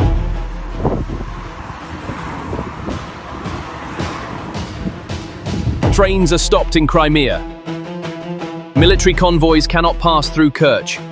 The bridge is not being dismantled, but the arteries are suddenly spasming. Trucks, wagons, and tankers are being held up. Panic is everywhere. People are in dire straits because the ammunition supply for the army protecting them has been cut off. Explosives and fuel destined for Crimea are stuck at stations on the Russian mainland. People are looking on with concern because the next alarm could completely close the Kerch Bridge. And both Russian residents and the Russian army in Crimea are aware of this. So, is it necessary to destroy a bridge to take it out of the game? You don't necessarily have to destroy a bridge to take it out of the game. The inability of Russian trains to pass through to Crimea safely, the ban on dangerous cargo, lanes closing for minutes at every alarm, and a single underwater explosion keeping engineers chained to their desks for months. All of this explains how Ukraine paralyzed the Kerch Bridge in just 3 strikes. According to Vasyl Malyuk, head of the Ukrainian security service, the Kerch Bridge is currently operating at limited capacity. In particular, vehicles weighing over 5 tons are not permitted to cross. In other words, the bridge is unusable for military logistics. The bridge had become a security burden for Moscow. Defense elements connecting air to land and sea to shore were locking in personnel and firepower needed on other fronts via the Kerch Strait. Civilian sector steps also underscored this assessment. The gradual shift of heavy truck and fuel traffic to ferries revealed the fragility behind the official narrative. Is the word open always reliable in military parlance? On the ground, day by day, even hour by hour, alarm closures became the new normal. Closures lasting a few hours took a toll on drivers' nerves more than the bridge's concrete. When a bridge closes twice in a row, the convoy commander changes his plan, not his schedule. At this point, the language of engineering comes into play. Every impact affecting the support structure triggers a reassessment of static and fatigue calculations. This means additional inspections for heavy hazardous loads, reduced speed limits, and new checks after every tremor. There is no destruction, but there is an uncertainty eroding the safety margin. In other words, it is not a part of the bridge that is damaged, but its functionality. Would a military train cross that bridge without an engineer's signature? By spring 2024, the picture became clear. Due to hazardous cargo restrictions, over 2,000 tanker cars were stranded on the North Caucasus Railway for weeks. The solution was to increase ferry and tanker shipments. The message on the table was clear. The everything goes through the bridge era was over. Ukrainian SBU head Vasyl Malyuk stated in March 2024 that the bridge was not actually being used to transport ammunition, with the daily number of trains dropping to 4-5, primarily carrying passengers. During the same period, the OSINT community Molfar reported that they had not observed any freight trains carrying military equipment in satellite images. While some of these claims were dismissed as propaganda by opposing media, the behavior on the ground spoke volumes on its own. So where is Russia's logistics breathing from? The answer becomes clear when following the map along the southern coastal strip. The lines stretching from Taganrog to Mariupol and from Berdyansk to Melitopol were rapidly put into operation throughout 2024-2025. In some areas, complete reconstruction was carried out, while in others, improvements were made. However, these alternative routes closer to and more exposed to Ukrainian fire. In other words, every gain is balanced by another risk. The strategy of reducing dependence on Kerch looks smart on paper, but in practice, it comes with a high insurance premium. Around the strait, barge and boom barriers, smokescreen devices, and close patrol lines have been reinforced to counter surface and underwater threats. The attacks came again. These defenses make it harder to approach, but they don't eliminate the risk. The main effect is to increase the number of guards at the gate and slow down every passage. When you look at the economic side of the map, the word closure actually means loss. When a convoy waits in Kerch, the alternative railway line is not just a line on a map, but a cost curve. Fuel, shifts, spare parts, camouflage, escorts, fatigue. Every hour spent waiting at the dock for fuel transferred to ferries and tankers translates into delays elsewhere in the war. The lanes that open and close with every alarm create an artery that seems to exist and not exist at the same time. At this point, the strategy boils down to this question. Is it cheaper to keep the bridge open or to build a new logistics infrastructure without considering the cost? For a moment, we step onto the bridge. Concrete, steel, and cables. But the war is not about the material, it's about the system. When an underwater explosion raises suspicions about structural integrity, parameters such as hazardous materials, speed, and axle pressure are recalibrated on the railway side. On the road, heavy trucks and fuel tankers are either restricted to specific time windows or redirected entirely to the sea. A bridge that appears open on paper is downgraded to high-risk variable status in planning software. This does not mean you have lost the bridge. It means you have lost predictable capacity. Is ammunition transported according to a schedule or according to tactics? This is precisely where political rhetoric lags behind. Official bulletins quickly circulate the phrase, "Traffic has been reopened," while kilometer-long queues in the summer heat are dismissed as delays. In the language of the commander on the ground, the picture is stark. Turn dangerous cargo back to the ferry, divert military trains to the southern land corridor, and stop and start at every alarm. This is what the British call the security burden. The batteries, radars, and crews deployed to keep a bridge open mean reduced defense at another critical point. Every button that lights up in the control tower means another one goes out on another front. How many batteries are needed to protect a bridge? Let's consider the first 6 hours of a crisis. When the high threat alarm sounds over the strait, heavy vehicle traffic and dangerous cargo come to an immediate halt. Passengers and light vehicles move intermittently at a slow pace. The emergency share from Crimea's internal depots is activated. ferry terminals become congested, and the tanker schedule is expanded. In the following hours, the southern land corridor increases its role as a substitute. But those routes also mean more surveillance, more escorts, and more stop-and-go traffic. By the 24-hour mark, the flow of ammunition and fuel to the front lines becomes unpredictable. The tactical tempo slows, and fire intensity shifts from hourly plans to daily plans. This scenario is not played out once, but repeatedly with each alarm. A voice of objection will rise. But the bridge is still there. Vehicles are passing. Can't you see? Yes, the bridge is still there in the photo. Yes, civilian traffic continues most days. But the issue is not how many vehicles passed, but what cargo, at what speed, and with what security margin. Restrictions on hazardous cargo, such as fuel and ammunition, the reduction of military trains, the prioritization of passenger-focused traffic. Each of these may seem small individually, but together they paint a larger picture. Functional loss has occurred without destruction. This is not a hit-and-forget strategy. It is a hit-and-slow-down strategy. Returning to the psychology on the ground, the Kerch Bridge was portrayed as one of Putin's personal symbolic projects. Therefore, every alarm is not just a disruption of a route, but also of a narrative. The legitimacy narrative built around the connection between Crimea and the Russian mainland stumbles with every logistical setback. But Moscow is taking countermeasures, expanding the southern land corridor, layering air and sea defenses around Kerch, increasing barge and boom barriers, activating smokescreens more frequently, and managing the passage regime in a dodge-and-avoid manner. Each of these measures transforms the bridge from a static structure into a dynamic security project. And that is precisely where budget, planning, and time begin to be consumed. When we look at the operational results, the picture becomes clearer. As artillery and UAV density increases on the southern front, the railway backbones shift from Crimea to the coastal strip, alters the geometry of resupply. This shortens distances at some points while increasing exposure to fire threats at others. Every disruption in the synchronization between railway transfers and ferry tanker operations means that high-volume fire plans are being pushed back in certain sections of the front.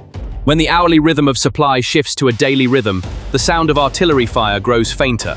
This is why headlines like, "The bridge wasn't destroyed, but it was lost for military purposes," are not alone. While some independent and opposition publications explicitly state this, mainstream news agencies' coverage of current events also paints a similar picture of the actual outcome.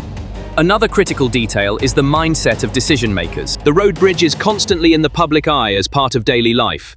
One day there is a partial closure, the next day there are queues, the next day there are videos. The public does not see the difference between the bridge is working and the bridge is safe. Meanwhile, the logistics planner increases the risk factor after each alarm cycle. Even if the engineer says controlled passage, the soldier demands predictability. It's not the drop that spills the bucket, it's the rhythm of the drops. And an artery with a disrupted rhythm is considered virtually closed in war. Now let's zoom in. Kerch's fate is tied to the broader supply picture of the Black Sea and Azov routes. As the railway line descending from Rostov to the southern coastal strip assumes the role of a new backbone, the budget allocated for repairs and security is increasing. Backup bridges, temporary pontoons, additional ferry routes, each is technically feasible, but each is strategically costly. Because every ruble invested in one region is missing from another. Every fortification Moscow builds while living with the reality that the bridge is a target at any moment means field evacuation for another front. That is why the UK MOD's diagnosis of security burden is not just a sentence, but a balance sheet line. Of course, there is a counter-narrative. Official agencies are quickly spreading the phrases opened, closed, reopened. Drivers waiting in the summer heat become the visual representation of the message, civilian life continues. However, the pages are closing differently in the soldier's notebook. When military trains become scarce, dangerous cargo classes are rerouted to ferries, and lanes are closed at every alarm. A planner writes, "We won't assume the bridge is passable," instead of, "We'll cross the bridge." The Crimean Bridge's current meaning lies precisely in this duality. A symbol for politics, a variable for logistics. And on the front lines, variable means risk. There may not be a single answer to the question, what will happen now? But some facts have become very clear. The Kerch Bridge is still standing, but its function has changed. This massive structure over the Kerch Strait is technically still in use. However, its reliability is seriously in question. Following the major attacks in 2022 and 2023, air threats, UAV and sea drone attacks against the bridge have become a permanent new normal. Today, the bridge is closed to vehicles weighing over 5 tons, and the passage of military convoys is both risky and slow. This makes it a strategic but now high-risk artery in Russia's eyes. In other words, Kerch is standing but logistically paralyzed. The southern land corridor, alternative or new risk? Russia is shifting its focus to the southern land route to reduce its dependence on Kerch. However, this route falls within the range of Ukraine's long-range weapons, including HIMARS, SDB, AASM, and ATACMS. While some sections of the southern corridor are closer to the front lines, reducing the logistics route, the risk of crossing under fire increases.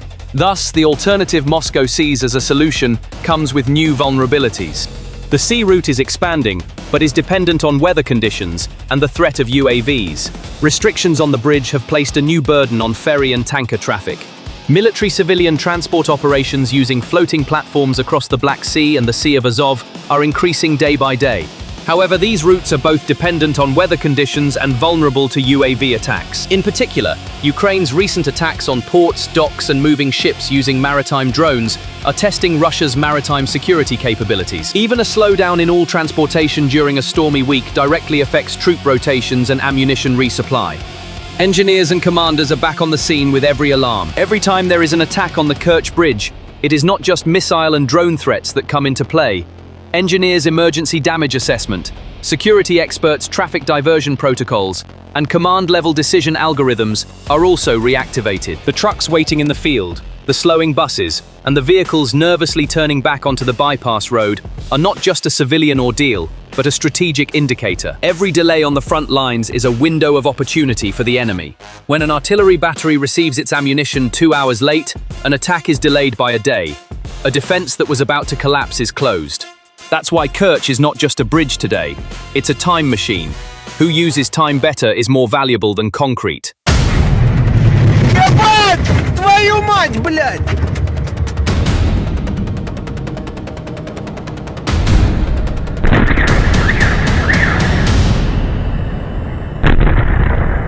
Ukraine virtually leveled Russia's most strategic airbase in Kursk, Kalino, with 7 ATACMS missiles. Footage showed the explosions of the ATACMS missiles illuminating the night sky. Footage taken from inside a vehicle by airbase personnel also revealed the characteristic moment of the M74 submunition exploding on the airbase's grounds. The sparks from the missiles created a deep sense of panic at the airbase. The fact that the ATACMS missiles were able to strike Kalino, 96 kilometers from the border, so easily caused astonishment throughout Russia. The Russians claimed that there were 8 ATACMS targeting Kalino and stated that 7 of them were shot down. But everything was out in the open. The sounds of explosions and air raid sirens proved what the ATACMS had actually done to Kalino. These ATACMS attacks on the Kalino airbase in Kursk were part of the Ukrainian army's plan targeting the Crimean Peninsula, which Russia had annexed. Kiev actually intended to direct the ATACMS missiles at Russian military assets in Crimea. Crimea has been purged of Russian air power. There are no Su-35s or MiG-31s here anymore. Only empty Russian air bases remain. Putin was helpless because the name of the threat was ATACMS. ATACMS missiles arrived silently, striking, and even the S-400s were helpless. Ukraine has now dominated the Crimean Peninsula with ATACMS missiles for a long time. In other words, Kiev was executing its plan flawlessly. Jankoy, Saki, and Belbek air bases became targets for these missiles during the 2024 to 2025 period.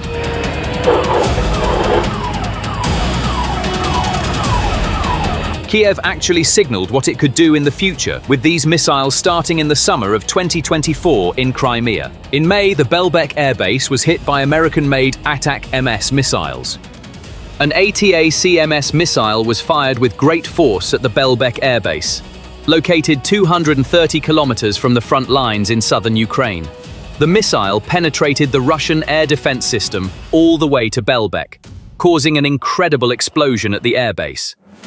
High-resolution satellite images released after the attack showed that 1 MiG-31 and 3 Su-27 fighter jets were completely destroyed, while one MiG-29 was severely damaged. Deep burn marks and debris accumulation were observed in the refueling area right next to the main runway. This area is known to be a vital point in terms of operational cycle. The same images also revealed dark stains not previously present in the parking areas and structural damage to the outer edges of the aircraft shelters.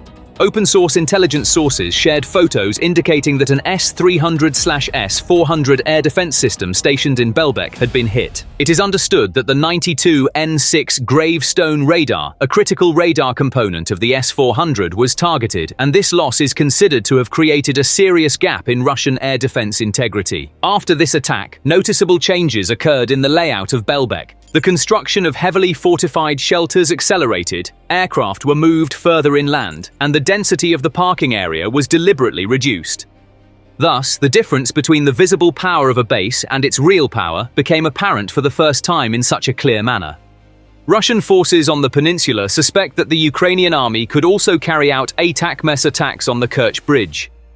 If ATACMS missiles hit Kerch and destroy the bridge, this 19-kilometer logistics artery could spell the end for both Russian forces in Crimea and the Kremlin. Let's briefly discuss the power of ATACMS. ATACMS is an INS GPS-guided ballistic munition fired from M142 HIMARS and M270 MLRS launchers. The core body is 0.61 meters in diameter and approximately 4 meters long, shortening the interception window with a steep and rapid terminal dive angle after launch. The M39/M39 A1 variants carry M74 submunitions with a range of 165 to 300 kilometers and produce a wide area effect in open parking lots and around runways. The M48/M57 variants carry a single-piece, approximately 500-pound Class HE unitary warhead with a range of 270 to 300 kilometers and are suitable for hard targets such as fuel depots, radar nodes, command facilities, and bridge approaches. While HIMARS carries a single ATACMS in a pod, the M270 keeps two missiles ready at the same time. The shoot-and-scoot doctrine allows for rapid position change after firing. GPS-aided accuracy can reach the single-digit to low double-digit meter range, enabling sustained pressure in saturated wave configurations in layered air defense zones like Crimea. Meanwhile, the ATACMS strike on the Belbek base in Crimea was not an isolated incident. On April 17, 2024, the Jankoy airbase at the northern tip of Crimea was also targeted by a similar ATACMS attack. Known as one of the centers of frontline operations due to its proximity to Donbass, this base had long been on Ukraine's radar. Satellite images shared by Planet Labs after the attack confirmed extensive damage in the area south of the base where the S-400/S-300 batteries are located. At least 4 main components were completely destroyed. Burn marks in the surrounding area indicated that the attack had a wider impact. It became clear that the missiles were aimed not only at air defense systems, but also at Jankoy's 2 main runways. Hard ground areas east of the base were also targeted, with extensive burn marks in the area where some Pantsir S-1 or similar short-range air defense vehicles were located. Images indicated that these systems had either been directly hit or damaged by the explosions. ATACMS strikes against the peninsula continued during the summer months. In June 2024, ATACMS missiles targeted the NIP-16 Deep Space Communication Facility in the city of Vitino. This facility, now known as the 40th Separate Command and Measurement Complex, is part of the Titov Main Test and Space Systems Control Center, which is affiliated with the Russian Aerospace Forces. Built during the Cold War, the structure was used for years to track Soviet and Russian space missions. However, it is no longer just a monitoring facility, it also serves as an active center for command and control operations. The attack was carried out in 2 waves. In the first wave, the section containing approximately 20 large antenna dishes, the facility's most prominent feature, was targeted. Some of these dishes were arranged in large octagonal arrays and played a critical role in both military satellite communications and the management of space missions. Satellite imagery clearly showed burn marks across the large open area in this region, particularly over a short distance to the east. Similar signs of blackened soil and structural damage were detected north and east of the octagonal antenna array. The regular positioning of the burn areas indicates that the attack targeted specific radar electronic infrastructure. The strike on NIP-16 is not just physical damage. It represents a direct blow to Russia's military space architecture and long-range command capabilities. Another strike was recorded at another airfield in July 2024, indicating that all bases within range were under pressure. New satellite images around Saki showed fresh crater marks and burn marks in areas outside the facility. The story behind the arrival of the ATACMS that achieved these successes in Ukraine is also quite noteworthy. Volodymyr Zelensky announced to the public in 2023 that the US had provided ATACMS to the Ukrainian armed forces. This announcement was confirmed shortly thereafter by the US National Security Council. On the same day, Ukraine deployed this system in combat for the first time. Two separate airports in Berdyansk and Luhansk were struck by short-range ATACMS missiles. Footage shared on social media showed at least 6 missiles being fired from the M142 HIMARS system. These first batches were mostly the 165-kilometer range M39A1 type, i.e., the short-range version.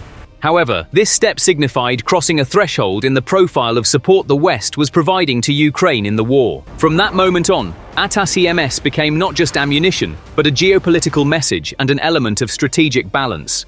In the months that followed, the shipment of missiles and the management of ammunition stocks were intensely debated in both Kyiv and Washington.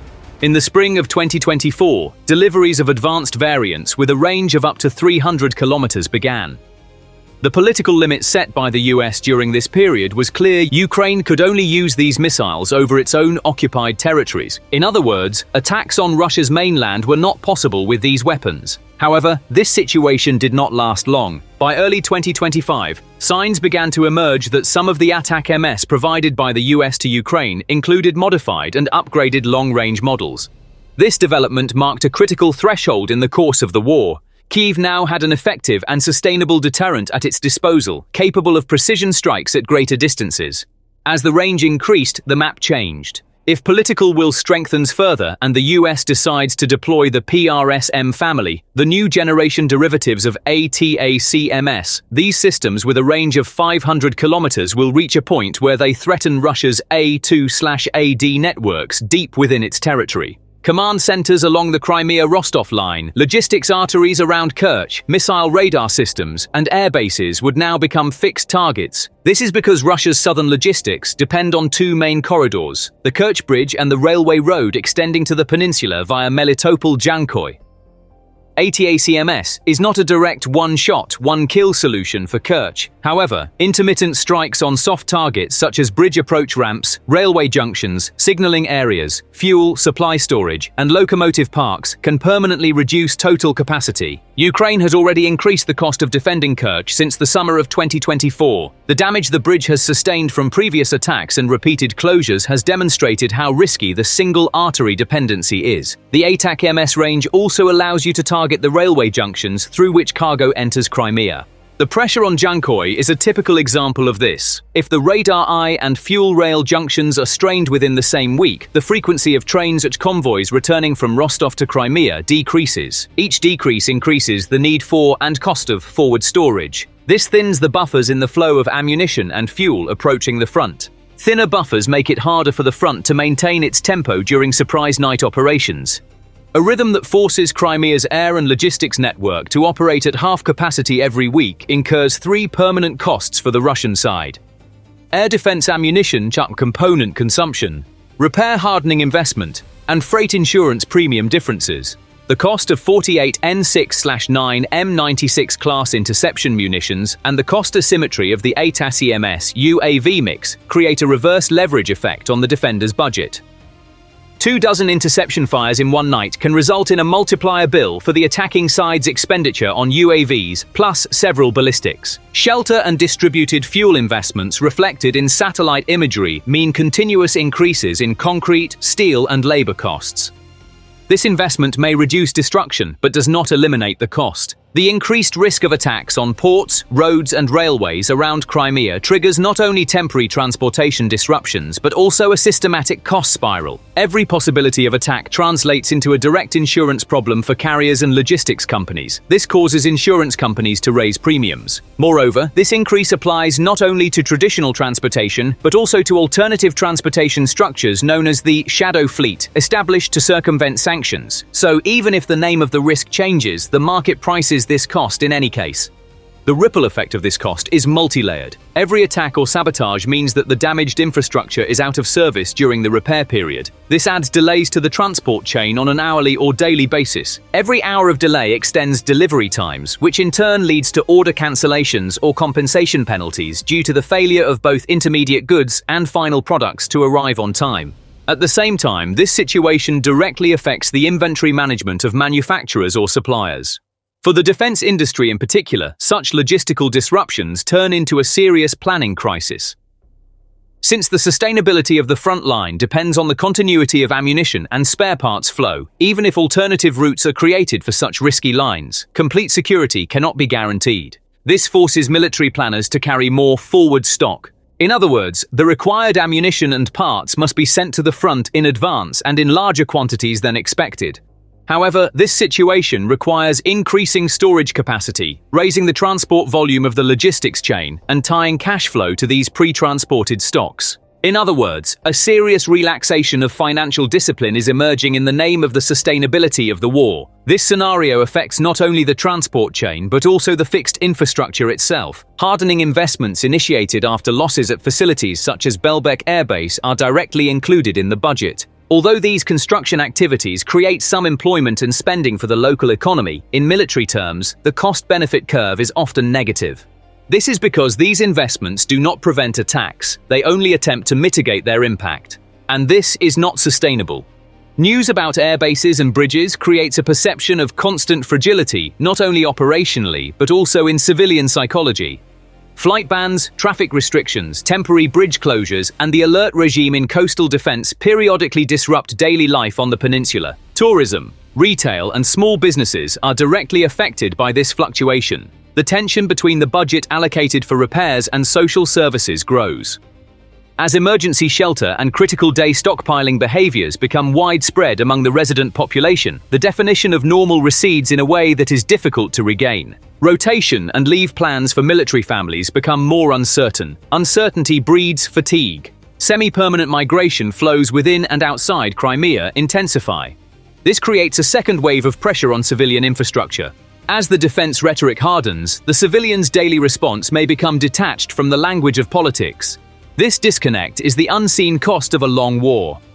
The most critical outcome of ATACMS pressure is the inability to give a clear answer to the question, when. Defense must remain constantly on alert. This vigilance diminishes personnel's attention and decision-making quality over time. Small mistakes can have major consequences on critical nights. Withdrawing bases inward and reducing aircraft visibility provides fertile ground for the propaganda narrative that the planes are scared. The defense side responds with the "we are protecting ourselves" framework.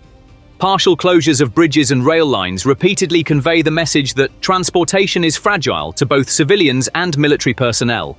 Crimea's status as a political symbol turns every strike into a major headline.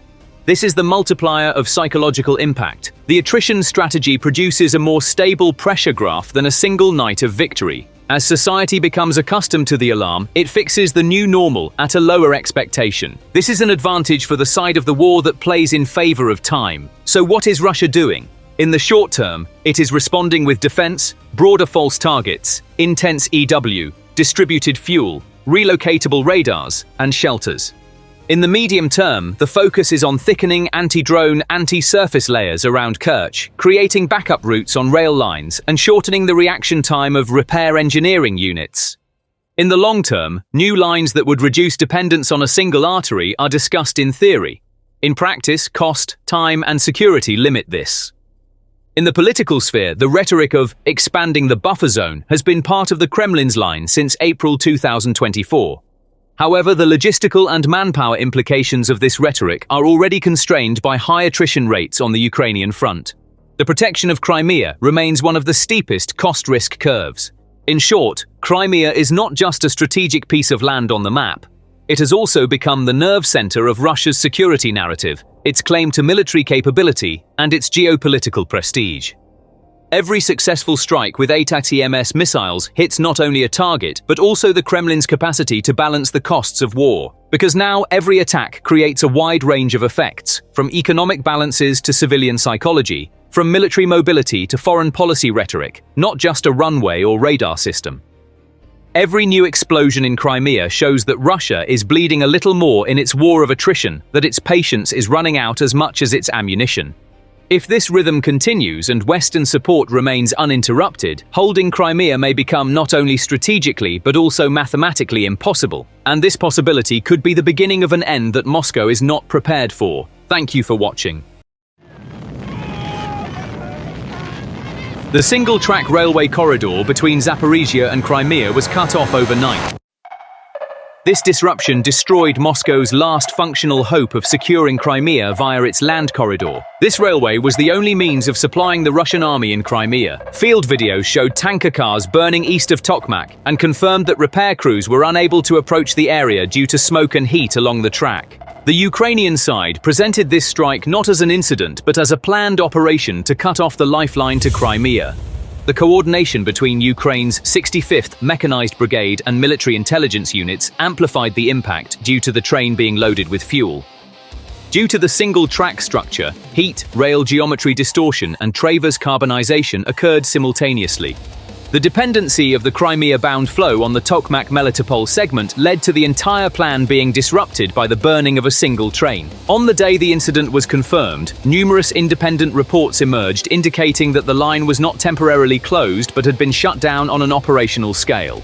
While Russian planners believed they were dealing with a local malfunction, the reality on the ground revealed that a single-point failure had triggered a chain reaction of delays. This scenario clearly demonstrated that the Crimean supply route had ceased to be a reliable fixed line and had instead become a high-risk route susceptible to disruption at any moment. The closure of this logistical artery segment has weakened the technical basis for Putin's claim that he will ensure a continuous flow of supplies to Crimea by land. This disruption has put to the test the efforts announced to operationalize the land corridor on a permanent basis by 2024 to 2025. Moscow reported opening new or repaired branches along the Mariupol-Berdyansk-Melitopol route and mentioned an uninterrupted railway connection from Rostov to Crimea. In April 2025, the first freight train from the occupied routes to Crimea was announced as a propaganda element. In May, a vision for an expanded network, including a connection to Belarus, was shared, and it was claimed that supplies would be secure by land. However, the bottleneck in this network remained unchanged, with the Tokmak-Melitopol segment continuing as a single-track bottleneck that re-narrowed at the entrance to Jankoy. The attack on August 19th targeted precisely this bottleneck, cutting off the system's lowest tolerance point and maximizing its impact. Therefore, the disruption was not merely the burning of a train, but a proof that the network's actual capacity is not what is on paper. The notion of a railway backbone for Crimea's supply has been reduced to a single point of vulnerability in the face of risks on the ground.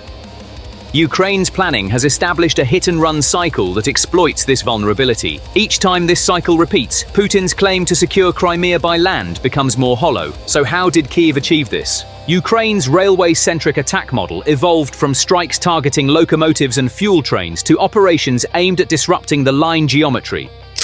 Between May and July, a series of trains and traction units were hit along the Tokmak axis, prompting the Russian side to increase roadside security measures. However, the cost of these security measures slowed down the pace of transportation and narrowed the windows for planned shipments. The August 19th attack directly turned this narrowing problem into a crisis by cutting off a single line. Intense smoke and prolonged burning in OSINT images showed that at least 2 station intervals were blocked. This scale differs from the local explosion, quick repair, continue routine. Here, speed limits become chronic unless track switching, ballast laying, and leveling are done simultaneously. Removing the wagon frames alone requires heavy equipment and time. Therefore, the repair window overlaps with on-site safety risks, and the risk of a recurrence exceeds the nominal schedule. The new standard is not short repair, but long-term risk management. The operational outcome is straightforward. The southern front is dependent on 2 critical supplies, both of which rely on the railway. Fuel and artillery ammunition cannot be transported by road in a safe and fast manner, and even if they could, costs would skyrocket due to capacity and visibility constraints. A standard fuel wagon carries 60 to 66 tons, and a train of 20 to 30 wagons can transport 1,200 to 2,000 tons. To meet this volume with tankers, dozens of vehicles, long convoys, and wide security perimeters are required. Convoys are vulnerable targets for UAV reconnaissance due to thermal, acoustic, and RF signatures. Even at night, camouflage is only partially effective, leaving the door open to sharp FPV raids. When the railway is cut off, two options remain. Either repairs are accelerated, or the cargo is redirected to the Mariupol-Berdyansk axis. The second option exposes Ukraine to longer risk corridors vulnerable to long-range UAVs and cruise missile attacks. Sea or inland waterway transport is a third possibility, but port and coastal defences have been under sustained pressure since 2023. Therefore, even a few days of disruption would result in a noticeable decrease in the pace of fire and armoured mobility. Supply to Crimea has relied on two columns since 2022, and the weaknesses of both have become apparent. The Kerch Bridge has sustained damage from multiple attacks, and the management of defensive measures has been inconsistent. The coordination of floating barriers, smoke screens, and air defense layers has been inconsistent. The land corridor has been reinforced with railway repairs and new branches. However, the heart of this corridor remains the single-track Tokmak-Melitopol segment. Ukraine's pressure strategy in this regard is simple. When the bridge is breached, focus on the land corridor. When the land corridor stabilizes, pressure the bridge again. The segment struck on August 19th once again turned the land corridor into the primary risk zone. This synchronization ensures that Crimean supply lines never achieve a fully secure status. Putin's claim of a steady flow becomes a more expensive and fragile target with each new strike. The strategic outcome is that the defending side remains under constant stress. The technical feasibility of repairing the damaged railway line does not mean a quick turnaround, and this is the source of delays on the ground. Removing the burned-out wagon carcasses requires heavy cranes and track-mounted rescue trains. When these platforms move, a mobile security envelope must be established for air defense and electronic warfare. Additional tests are conducted in bridge and switch areas to detect heat-related damage. The track geometry remains unstable, and speed limits are reinstated until ballast laying and compaction are completed. As the speed limit remains in place, capacity decreases and shift schedules are disrupted. If operational safety cannot be ensured, repair teams cannot remain on site, and operations are interrupted. This risk ties the technical timeline to the safety timeline, extending the total duration. Ukraine's ability to strike again turns repair areas into natural targets, increasing the cost of the repair and restart cycle. Even if Moscow finds a technical solution, it will struggle to reduce security costs. Kyiv's message in the strategic framework is clear, and the status of Crimea is embedded in military objectives. Official rhetoric rejects any exchange or recognition proposals and aims to increase pressure. This approach is based on pushing Crimea into the position of an expensive and fragile forward base. Attacks on railways and bridges have become routine elements of this plan. The August 19th escalation amplified the impact of this routine by scaling it up. The sustainability of troops on the peninsula cannot be guaranteed without securing the supply lines. Once supply security is in doubt, even the daily plans of air defense and air bases become subject to change. Fuel and ammunition stockpile management becomes risky due to the necessity of maintaining a buffer. As the buffer grows, the economic impact of a single strike multiplies, and the cost of defense increases. Kyiv aims to raise this cost curve. While Russia's compensatory steps may produce short-term options, they do not yield a lasting solution. Although increasing railway lines and Belarus-Rostov-Crimea connections are discussed, ensuring continuous security in the occupied depths is challenging. As road tanker density increases, the value of UAV reconnaissance and FPV raids rises. Creating mobile air defense pockets is costly, and each pocket weakens another line. Night movement and decoys achieve limited success against thermal and SAR tracking. Increasing stockpiles in Crimea means accepting greater losses in a single strike. While these choices distribute risk, they do not reduce the overall risk. The real threshold is whether Ukraine can reduce its attack frequency. If the frequency does not decrease, railway transportation will revert to mixed-mode transport, and the planned rhythm will be lost. This will cause fluctuations in fire intensity and the pace of armored movements. Ukraine planned and successfully executed an attack in Zaporizhia to address all these issues.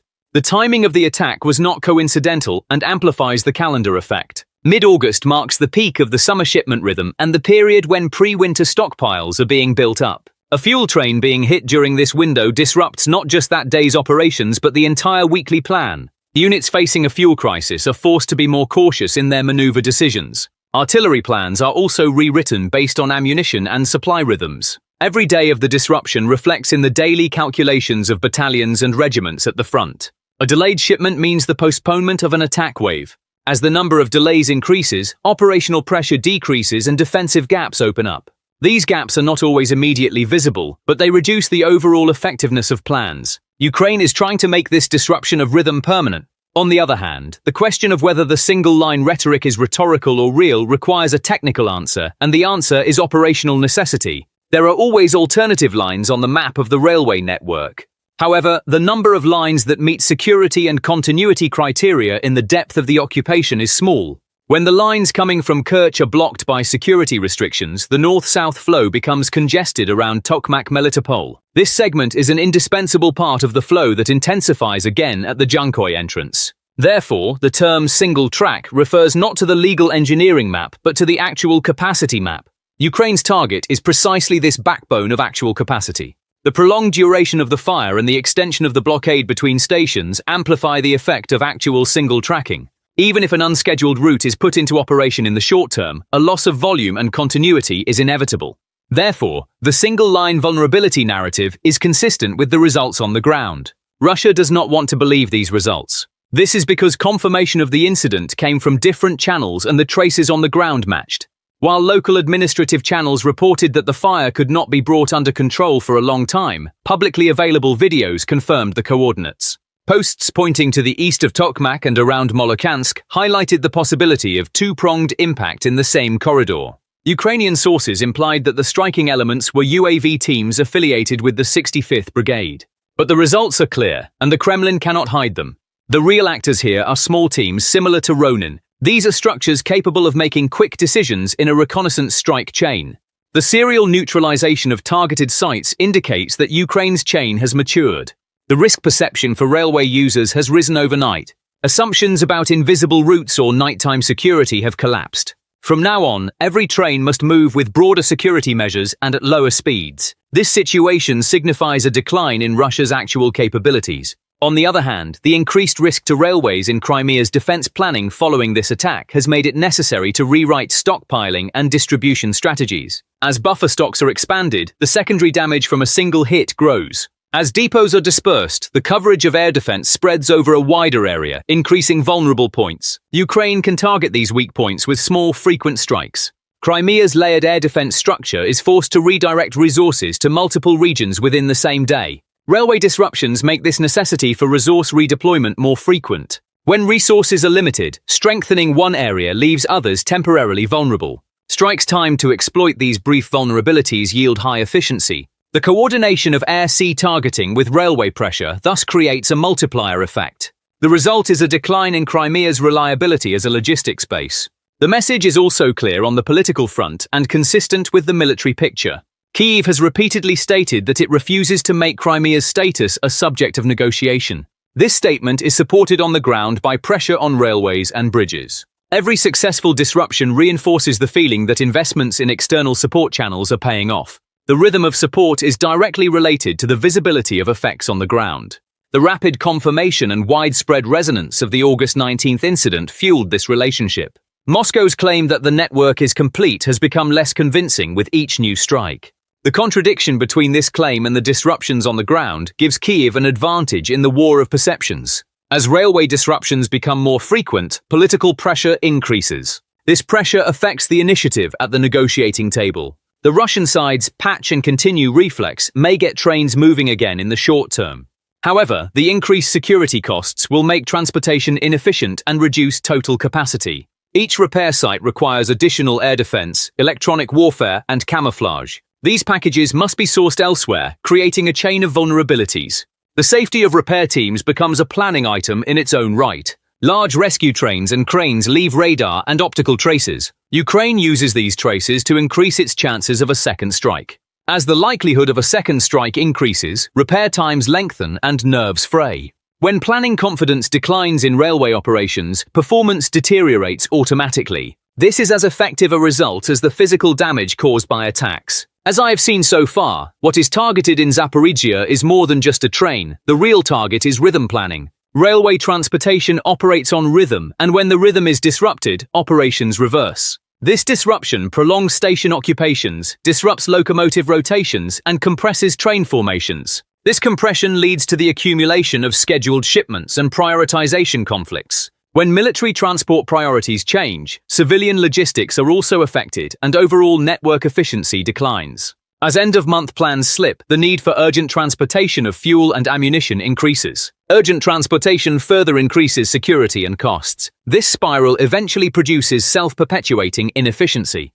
The single-track segment thus becomes a high-leverage strategic target. Kyiv's railway doctrine systematically exploits this leverage. The message conveyed regarding the military presence in Crimea is also clear and unambiguous. Remaining on the peninsula becomes increasingly costly without line security and timely resupply guarantees. Railway disruptions, when coordinated with strikes on airports and ports, amplify the impact. If timely resupply is disrupted, the pace of attack slows down and the defensive reaction becomes slower. This means a loss of operational comfort on the front line.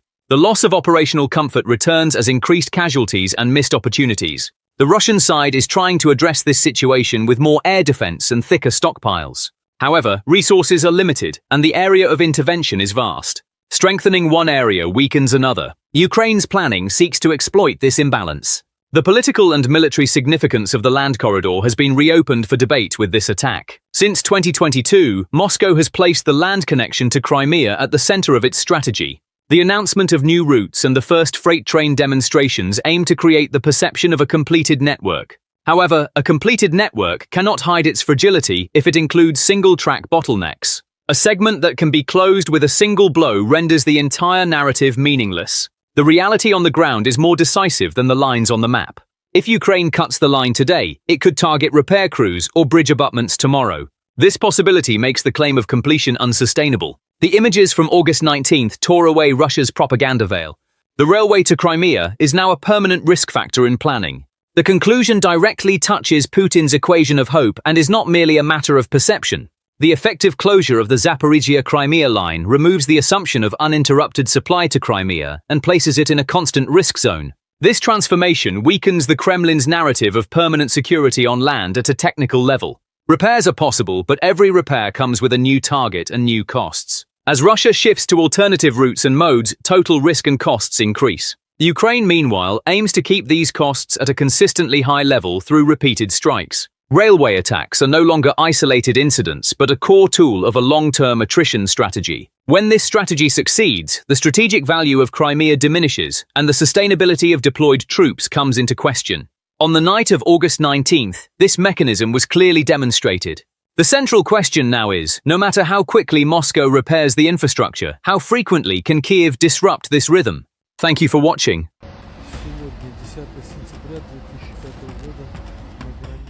Poland will shut its border entirely with Belarus on Friday. Something sinister is happening on the Polish-Belarusian border. The crossings are closed, and the border is packed with soldiers. Belarusians dreaming of crossing from Belarus to Poland and Europe are now helpless. A human tide forms long queues, hundreds of freight trucks wait, and even the Eastern Express trains cannot pass. China's trains, Belarus's trucks, Putin and Xi's dreams are all stuck in the same frame. It all started when Poland closed all land border crossings with Belarus indefinitely, effective midnight on September 12th. This was not retaliation, but purely a security measure. The decision was made following the Zapad 2025 joint exercises and the downing of Russian drones entering Polish airspace. At the same time, Lithuania and Estonia imposed partial restrictions in their own airspace. NATO increased its early warning and air patrol intensity on the eastern flank. The gate closed, the barrier rose, and the waiting line stretched for miles. The first scene captured on camera was taken at dawn on the Brest-Tiraspol line, showing passenger cars and trucks lined up one after another. The sound of horns, frantic passenger conversations, and the rush to cross before the border window closed. This is not just a border incident. It is a blow to the daily life, economy, and psychology of Belarusian society. And there are three victims of this closure: Belarusians, the government in Minsk, and Moscow. So why did Poland take such a harsh decision? Two developments in the last week directly affected Warsaw's security compass. The first was the shooting down of Russian-made attack/reconnaissance drones that entered Polish airspace, passing over Belarusian territory. Polish F-16s and Dutch F-35s were scrambled. NATO's Italy-based early warning aircraft and multinational tanker aircraft took to the skies. Patriot batteries stationed in Germany were on high alert. Polish authorities announced that drones repeatedly violating Polish airspace were shot down. Press releases from the Dutch Ministry of Defense and NATO also confirmed that F-35s played a direct role in these operations. It was not disclosed exactly which weapons were used to shoot down the drones, but the standard air patrol configuration of F-16 and F-35s includes AIM-120 class medium-range air-to-air missiles and close-in gun/CI strike options. It is likely that the drones were shot down with these. While the airspace was being scanned end-to-end, civilian flights were temporarily suspended and runways were closed at some airports. This was one of the harshest immediate response scenarios seen to date on NATO's eastern flank. The second development was Poland's military and physical reinforcement of its eastern border. The government simultaneously deployed tens of thousands of personnel, armored vehicles, reconnaissance units, and border guards to the land border with a permanent closure decision. Although the figures were shared piecemeal in official statements, Polish public media and regional press reported that around 40,000 soldiers and security personnel were deployed on the eastern border. Permanent fortifications and sensor networks were also included in the security system as part of the Eastern Shield project. Thus, the borderline has been transformed from a single phase to a multi-layered model against the risks of migration management, smuggling, and infiltration. If the border is closed, who takes the first blow? The first blow hit those who pass through that gate every day with work permits, those with relatives on the other side, those going to medical appointments, and those who trade on a daily basis. When the closure was announced, queues formed overnight on the Belarusian side. Footage taken in the early hours of the morning shows families hurriedly stuffing their belongings into their luggage, drivers getting out of their vehicles to ask questions from a distance to border police, and children dozing off from exhaustion. It is difficult to give a definitive figure, but Belarusian and Russian media outlets and regional television stations reported that thousands of people tried to cross the border at once in the hours before the closure. Although Poland has exception procedures for humanitarian reasons, exceptions are far from a real solution in a regime where the gates are closed. Why are truck queues critical? Because Belarus's lifelines are not limited to oil and fertilizer exports. The supply of many products, such as spare parts, food, medicine, electronics, and construction machinery, depends on wholesalers, distribution warehouses, and transit corridors on the EU side. The closure is forcing truck traffic to suddenly turn eastward. This creates two costs: distances increase and insurance freight premiums rise. Moreover, considering that the fuel market within Russia has already been under pressure in recent months due to refinery fires, repair cycles, and temporary export bans, the fuel, spare parts, service triangle is becoming more expensive and irregular for the Belarusian TIR fleet. Supply plans will be revised, delivery dates will be extended, and losses of perishable goods will increase. Polish press and regional news channels reported that hundreds of trucks and over 1,000 passenger vehicles were waiting within the first 24 hours of the closure, with the queue spilling into city traffic in some places. During the same period, even Belarusian state media acknowledged unusual congestion at some crossing points, which is a rare admission. The sudden closure of borders disrupts people's plans, but the real damage comes from uncertainty. If there is no answer to the question, when will the border gates open, all scheduled tasks such as school registration, employment contracts, supply agreements, and hospital appointments are disrupted. Banking transactions are delayed, false alarms are triggered on card spending, and the inflow of cash in euros, dollars from abroad decreases. This scenario rapidly increases psychological tension in a country like Belarus, which is centrally planned and security-focused. Meanwhile, there is a donation campaign for Ukraine by United24 in the video description. If you want to take part in the fight for freedom, we are waiting for your support. Now let's get back to our main topic. The question, should we stock up, circulates in people's kitchens, and a reflex to fill up fuel tanks out of caution emerges at city gas stations. Even without actual scarcity, the feeling of scarcity pushes prices up. Some people look for ways to leave Belarus. Some use legal visa channels, others take illegal paths. This possibility is not new. Since 2021, irregular crossing pressure along the Belarus-EU border has been increasing in waves. Monthly reports from the Polish Ministry of the Interior and Border Guards show that attempts at irregular crossings originating in Belarus have risen again throughout 2024 to 2025, with thousands of attempts recorded in a single month in August 2025. Closing the border does not stop this traffic overnight. It changes the route, increasing the risk and cost. On the other hand, geography is like an economics lesson. As alternatives diminish, bargaining power declines. With the door to the west closed, Belarus's goods and people are effectively forced to use Russia as their main exit-entry route. This increases the weight of ruble-based transactions, limits foreign exchange earnings, and inflates logistics costs. In recent months, Russia's fuel market has been volatile, with sales quotas and queues appearing in some regions. This also affects Belarusian transporters and industrialists' access to fuel. Moreover, as sanctions controls tighten, the grey areas in re-exports and third-country routes are shrinking. As a result, Belarusian producers transport goods at a higher cost over longer routes. Belarusian consumers see higher prices on store shelves. Currency shocks and inflation expectations widen the wage-price gap. What is Poland's 40,000-person arrangement aiming to achieve? Maintaining a high number of ground forces serves three purposes. First, to establish a 24/7 reconnaissance and intervention cycle along the entire border. Border guards, gendarmerie, army units, and police are united under a single command and control network. Second, to deter irregular border crossings. Barriers, sensors, patrols, and legal procedures for rapid adjudication/return in the field are activated. Third, demonstrating symmetrical deterrence against large troop movements on the Belarusian side in Zapad-type exercises, camouflage tactical groupings, fire support elements near the borderline, or readiness for immediate response against drone swarms. Poland's Eastern Shield concept, launched in recent years, adds long-term infrastructure to these three objectives, such as permanent observation towers, road and bridge reinforcements, trench and barrier lines, and wide-area surveillance sensors. The tactical aspect of the closure decision is daily, but the strategic aspect of the fortification is an annual plan.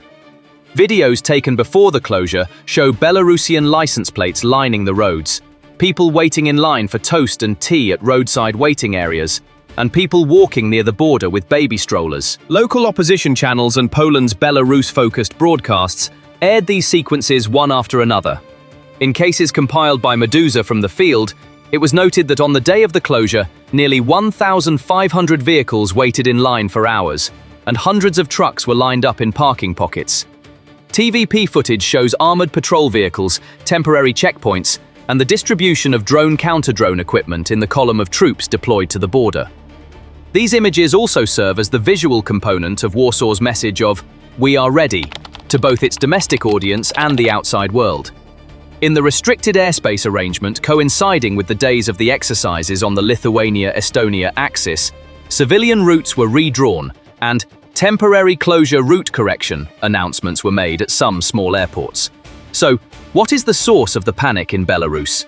The answer to this question actually comes with another question: the anxiety of what will happen tomorrow. A significant portion of Belarusians came into direct contact with mass arrests, police violence, dismissals, and stories of fleeing abroad during the 2020 to 2021 wave of protests. The indefinite closure of the border this time, on security grounds, triggers that memory. The world of an ordinary Belarusian is tied to an economic and social routine of shopping, family visits, filling up with cheap gasoline, and bringing in and selling second-hand cars, parts, and phones from neighboring EU cities. The sudden halt to this routine reinforces the feeling of being locked in. Moreover, companies are forced to quickly reflect the cost difference in their prices. Imported products disappear from supermarket shelves, domestic equivalents become more expensive, and there is a sense of delay in the supply of medicines and medical consumables. In an economy like Belarus, where wages are low and savings are limited, this shock instantly crushes household budgets. Keeping the border closed is not a matter of foreign policy for the Lukashenko administration, but an internal political risk. With the economy already overly dependent on Russia due to sanctions, the former increases the cost to the economy. The latter increases tension with the Kremlin. Poland's tough decision and NATO's joint intervention contradict Moscow's thesis that NATO's red lines are loose. The downing of drones and the closure of the border have three consequences for Russia. 1. The lever extending to the EU via Belarus weakens.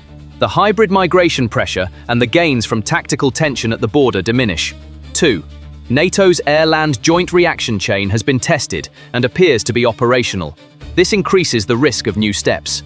Third, as the Belarusian economy becomes more fragile, Minsk's requests for assistance increase. This means an additional burden on the Russian budget. Although Kremlin spokespeople described the decisions as political and provocative, the reality on the ground shows that the nerve endings of European capitals are working faster this time. So, how did Poland shoot down the Russian drones, and what systems were in place? Official reports did not specify the type of ammunition. In such cases, information about which missile is often classified. However, it has been confirmed that Dutch F-35s and Polish F-16 were deployed in joint sorties, and the threatening drones were destroyed in the air. The operation was supported by a NATO AWACS and a multinational tanker aircraft. German Patriot batteries stationed on the ground were on high alert and reinforced the air picture. This scenario brought together Poland's short to medium range layer, such as its F-16s, and ground-based VSHORAD/SHORAD networks, with NATO's long-range layer, including F-35s, AWACS, tankers, and Patriots on the same screen. Jets typically use active radar-guided AIM-120 class missiles for similar missions. Cannon fire is also possible under suitable conditions for low-speed, low-altitude targets. Poland also deploys electronic jamming/anti-drone teams in areas close to civilian settlements. However, confirmation of the hit came from air assets in this incident. It is true that Belarus-EU trade has been There are areas where the impact is not immediately apparent when the border closes, but is suddenly felt within a few weeks. Health and education.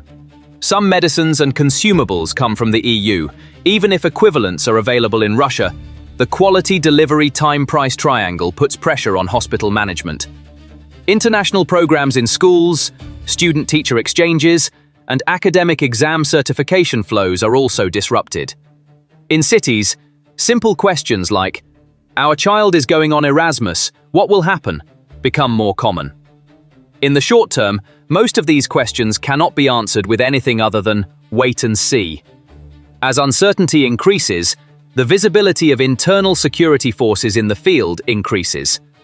Patrols become more frequent, warnings on social media increase, and reminders of legal consequences are issued in response to calls for protest. This visibility is, on the one hand, a deterrent. On the other hand, it is a sign that further unsettles the economy. The share of the police-army intelligence budget increases. Squeezing other items is inevitable. If it lasts long, the cost of tranquility increases.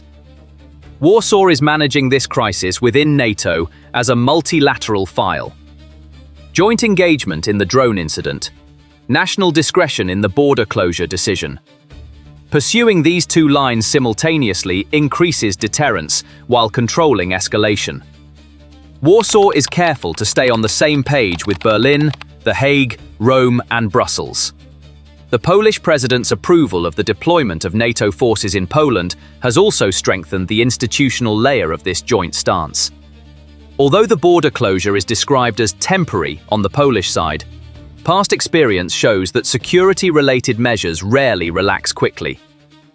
When read in conjunction with Poland's land border decision, the partial airspace restrictions imposed by Lithuania and Estonia could turn the westward-facing door set for Belarus into a regime lasting for months. This leads to Minsk engaging more with Russia and prioritizing its bilateral channels with Beijing and third countries. However, this cannot. First, the border remains closed, and exception crossing schemes are developed for certain categories. Truck traffic is redirected eastward.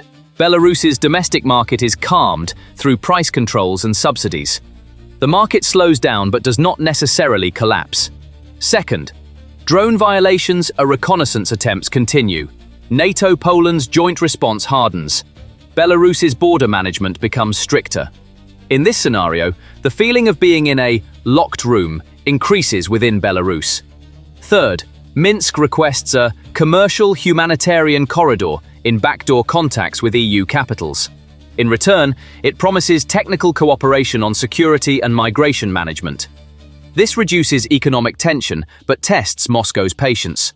Ultimately, Poland's decision to indefinitely close its border with Belarus and NATO's air defense air patrol response signal a new era in Belarus-EU relations. The meaning of this decision for the Belarusian people is simple. The road has become longer, uncertainty has increased, and life has become more expensive. But for Minsk, the meaning is more complicated. Maintaining internal calm requires more money, more control, and more propaganda. For Moscow, the effectiveness of the Belarus lever has decreased, and NATO's eastern flank has demonstrated its ability to respond with a rapid joint reaction. There is no single winner in this equation, but the losers are the people waiting at the border, wanting to fill up their car's tank, bring medicine home, or get their child to school. So, what do you think about this issue? Please share your thoughts in the comments. To stay updated on new videos, please subscribe to our channel and don't forget to turn on notifications. Thank you for watching. Something dark is happening on the Polish border. I jesteśmy tutaj absolutnie spójni w Polsce. Nam się nie wydaje, że Rosja stoi za tą prowokacją. My to wiemy. AWACS are taking off. Patriot radars are locking onto aircraft. F-35s and F-16 are firing. 40,000 soldiers are heading to the border. Now something big is coming up in the Poland. US Boeing E-3 Sentry and KC-135 Stratotankers are flying simultaneously, and B-52 bombers are appearing on the horizon. This was not a military drill.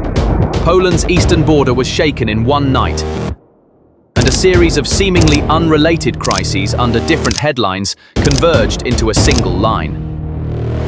It all began on the night of September 10th, with an attack by Russian-made unmanned aerial vehicles that penetrated Polish airspace. The Russian drones were not just a pile of metal, they were also an incident that triggered European security, NATO Article 4, and the US's giant aircraft. Because the Russian drones flying in Polish airspace and over the NATO base in Rzeszów was a message embedded in European security.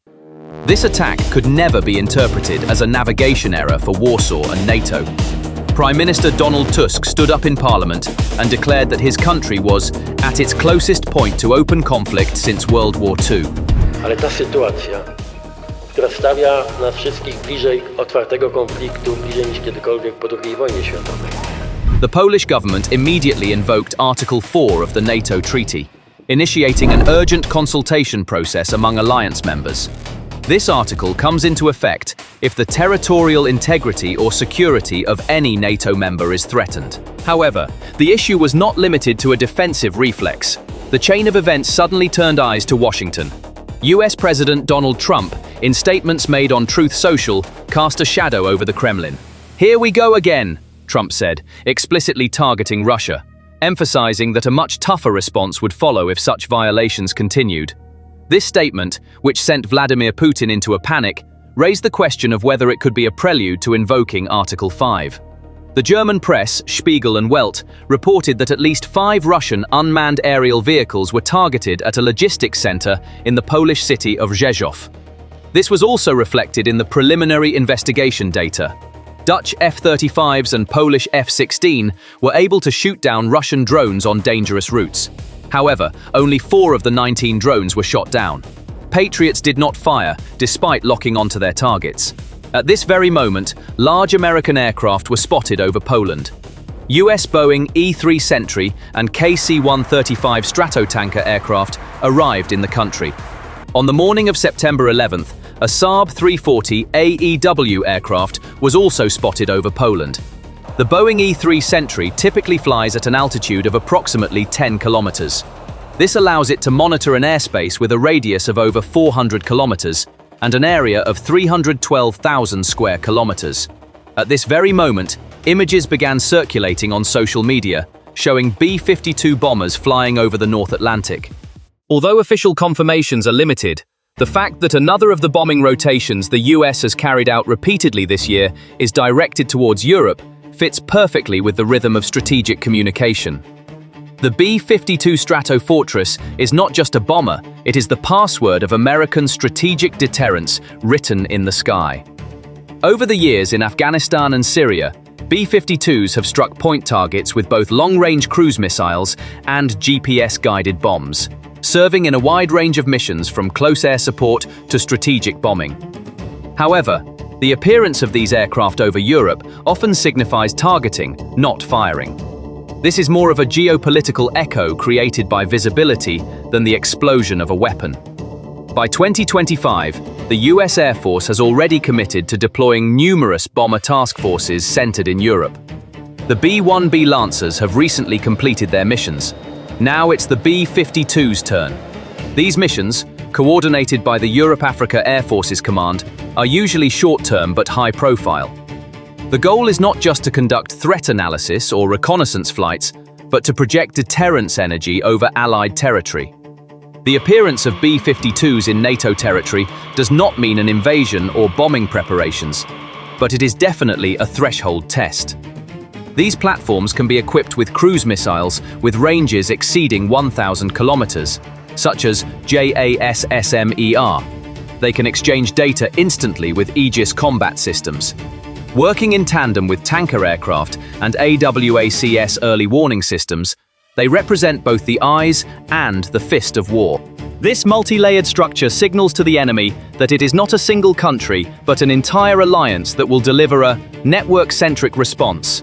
From the Kremlin's perspective, B-52 rotations are often labeled a propaganda show.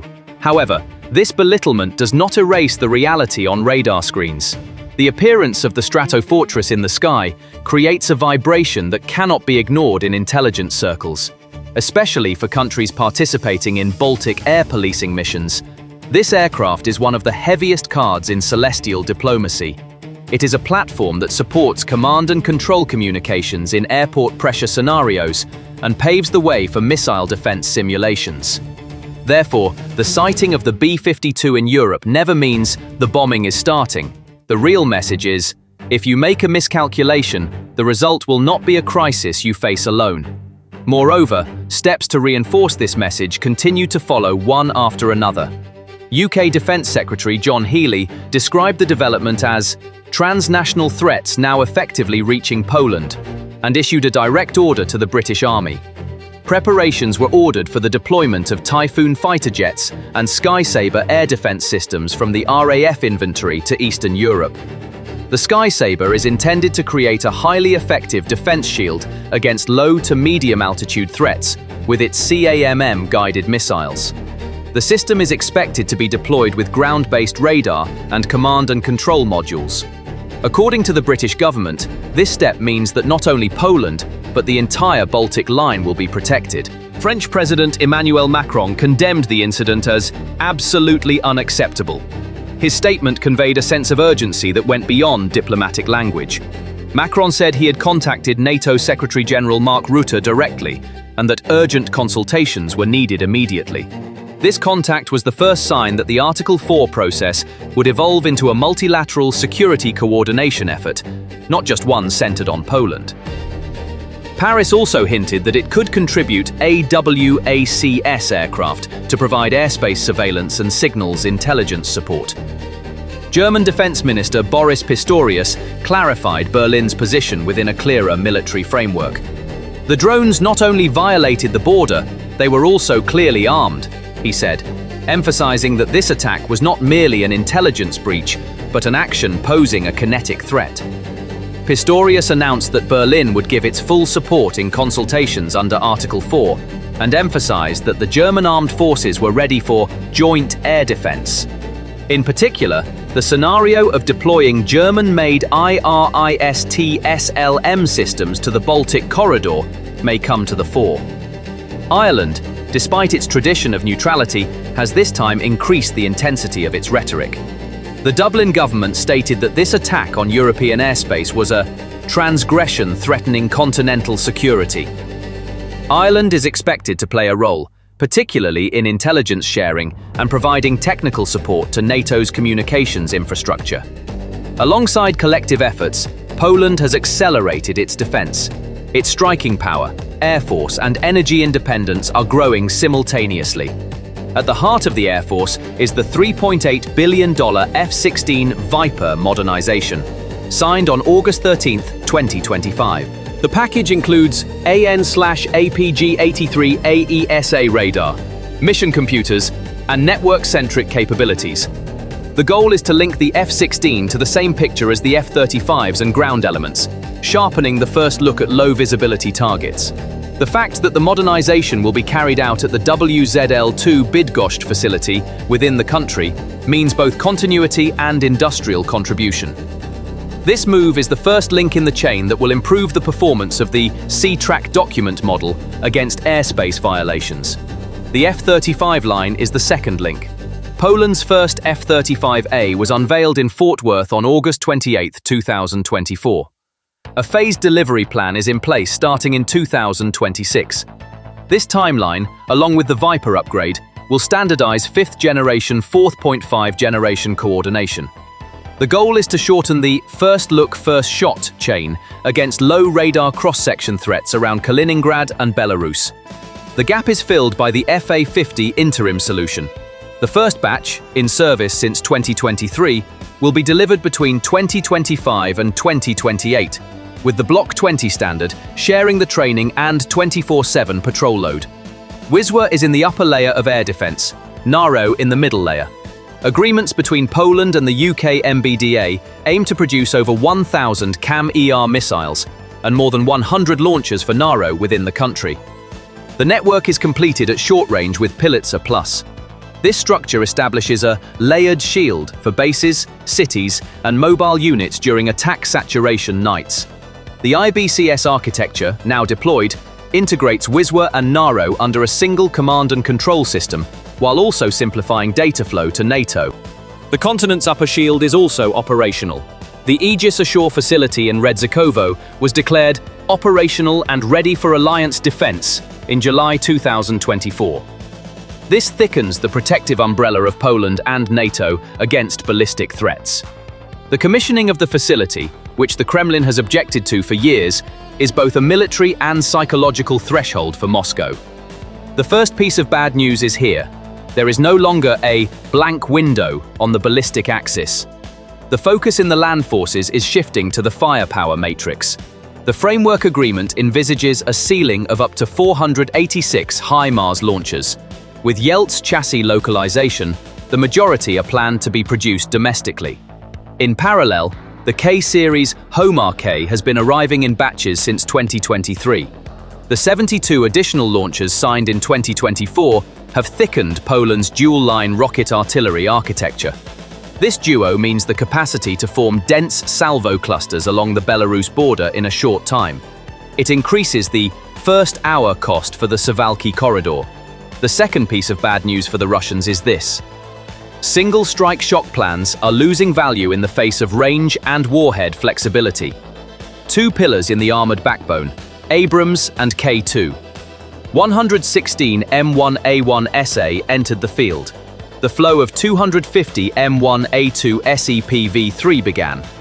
On the Korean side, the second large K2 package was signed in August 2025. Distribution is targeted for the 2026 to 2030 period, accompanied by local production and lifetime maintenance infrastructure. This picture coincides with the AH-64E Apache order. The 96-unit package makes close air support for heavy armor available 24/7. Air-ground sensor/data link compatibility facilitates the day and night deployment of armored formations. The third piece of bad news for the Russians. The Polish armored vehicle is no longer alone. It comes with helicopter pressure and a rocket artillery matrix behind it. The picture at sea and on the coast is also clear. The Miecznik frigate program targets 3 multi-role ships with a timeline extending to 2031. Air defense and sea-to-land targeting capabilities are at the forefront. NSM coastal defense fleets are growing on the coast. Kongsberg's largest contract to date came from Poland. In the Baltic, it's not a single-move chess game. but a line control approach that is gaining strength. This means constant pressure on maritime targets around Kaliningrad. The elements completing the air picture are not empty either. With the MQ-9A repolice, cross-border reconnaissance/ISR continuity has been ensured since 2023. The supply of MQ-9B Sky Guardian drones will begin with the agreement signed at the end of 2024. AW-149 multi-purpose helicopters are flowing through the local PZL Swidnik line. Deliveries are planned until 2029. This trio creates a continuous surveillance effect in air-land port security and daily alert systems. So, how will Moscow respond? The Kremlin's first reflex, as always, was to resort to the technical error narrative. Official statements claimed the border violation was unintentional. However, what lies behind this rhetoric is not an avoidance of conflict, but a search for groundwork for a countermove. In the coming days, the Kremlin may seek to reinforce this rhetoric with more military displays, particularly maneuvers conducted through Belarus. Large-scale military buildup has already begun on Belarusian territory under the pretext of the Zapad 2025 exercises. Moscow could now turn this positioning into a mirroring strategy. It could deploy a similar-sized but more ostentatious Russian-Belarusian joint force opposite the 40,000-strong force stationed on Poland's eastern border. However, the critical balance point here will be established in the airspace, not with ground forces. Belarus's air defense umbrella could raise the threat level to the extent that it is supported by Russia's radar-linked S-300V4 and S-400 systems. This situation will push NATO's air policing duties into deeper and broader air layers. While tanker flight routes shift northward, quick reaction alert networks are thickened. Air corridors in the Baltic region will come under tighter control. The Kaliningrad region in particular could emerge as the lever in this equation. The forward deployment of S-400s means that radar jamming and anti-access area denial elements will be brought into play here. However, this also accelerates the alliance's determination to consolidate air superiority in the Baltic skies. Norway, Lithuania, and Latvia's radar capabilities will play a key role in this process. One of the Kremlin's high-risk but typical maneuvers could be to attempt to create a controlled crisis on the Poland-Belarus border. A border accident scenario could be provoked through hybrid methods such as radio jamming, signal disruption activities, or stopping civilians at temporary crossing points. However, NATO is aware of this risk, and it is precisely for this reason that the disciplined deployment of Polish troops within the framework of NATO's legal system provides a deterrent guarantee against possible provocations. If drone attacks recur, the idea of air traffic filtering similar to a no-fly zone may come to the fore within NATO. This would not directly cover Ukrainian airspace. However, it could create an early intervention reflex against any aircraft approaching the Polish border that is not identified as civilian. This type of preemptive engagement policy is aimed at deterring not only border violations, but also potential test flights. Meanwhile, the Kremlin's propaganda machine is not standing still. Russia claimed in statements released throughout the night that the UAVs were launched from Ukraine. But the Polish Ministry of Defense appears ready to refute this claim with technical data. According to Warsaw, the flight paths of the UAVs were locked directly onto Polish targets, and this information was relayed to both NATO headquarters and European capitals. This type of data-driven diplomatic sharing weakens the Kremlin's disinformation. Finally, the Kremlin has an economic lever at its disposal. It can turn the Belarus route into a political pressure tool by closing border crossings and restricting logistics and transit routes. However, this is a double-edged sword. The Minsk regime is caught between complying unconditionally with Russia's every demand and facing new sanctions packages from Europe. If Belarus engages militarily in this crisis, the economic cost will be high. Otherwise, it will fail the loyalty test in the Kremlin's eyes. What could happen next? In the short term, we will see more frequent UAV alerts and faster engagement along the Poland-Belarus border. The reaction time of air defense systems will shorten.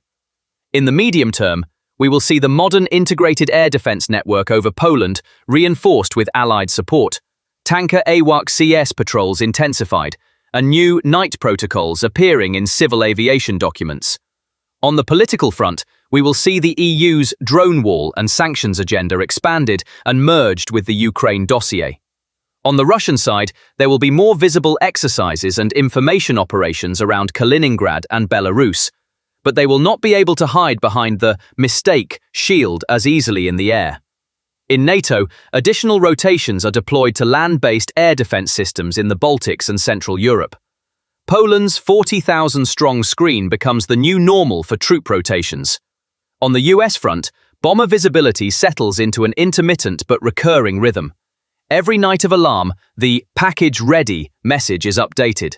So, the picture is clear. The Kremlin is currently navigating a narrow path between political maneuvering and military reflexes. However, NATO's determined and data-driven approach is beginning to challenge Moscow's classic crisis management repertoire. This latest development on the Polish border is not merely a regional violation. It is a test for the entire European security architecture. NATO's response will determine the international balance in the coming days. Subscribe to our channel to follow this process closely and be notified of our new videos instantly. Your likes and comments are very important for us to evaluate the agenda together. Thank you for choosing us. Moreover, the average cost of a Su-30SM fighter jet is approximately $50 million. This figure is not merely the sticker price of an aircraft, it represents the concrete value of Russia's extremely limited resources, engineering capabilities, and time. Producing a fighter jet of this caliber is not just a matter of money, it requires modern electronic avionics, advanced radar systems, engine components, testing infrastructure, and highly skilled labor. However, Russia is currently facing serious bottlenecks in almost all of these areas. Western sanctions have brought the supply of microchips and advanced composite materials to a virtual standstill.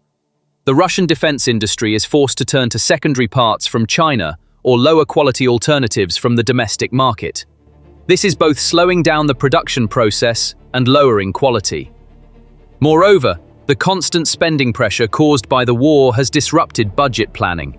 The Kremlin had increased the defense budget to $150 billion for 2024, but was forced to reduce it to $100 billion for 2025.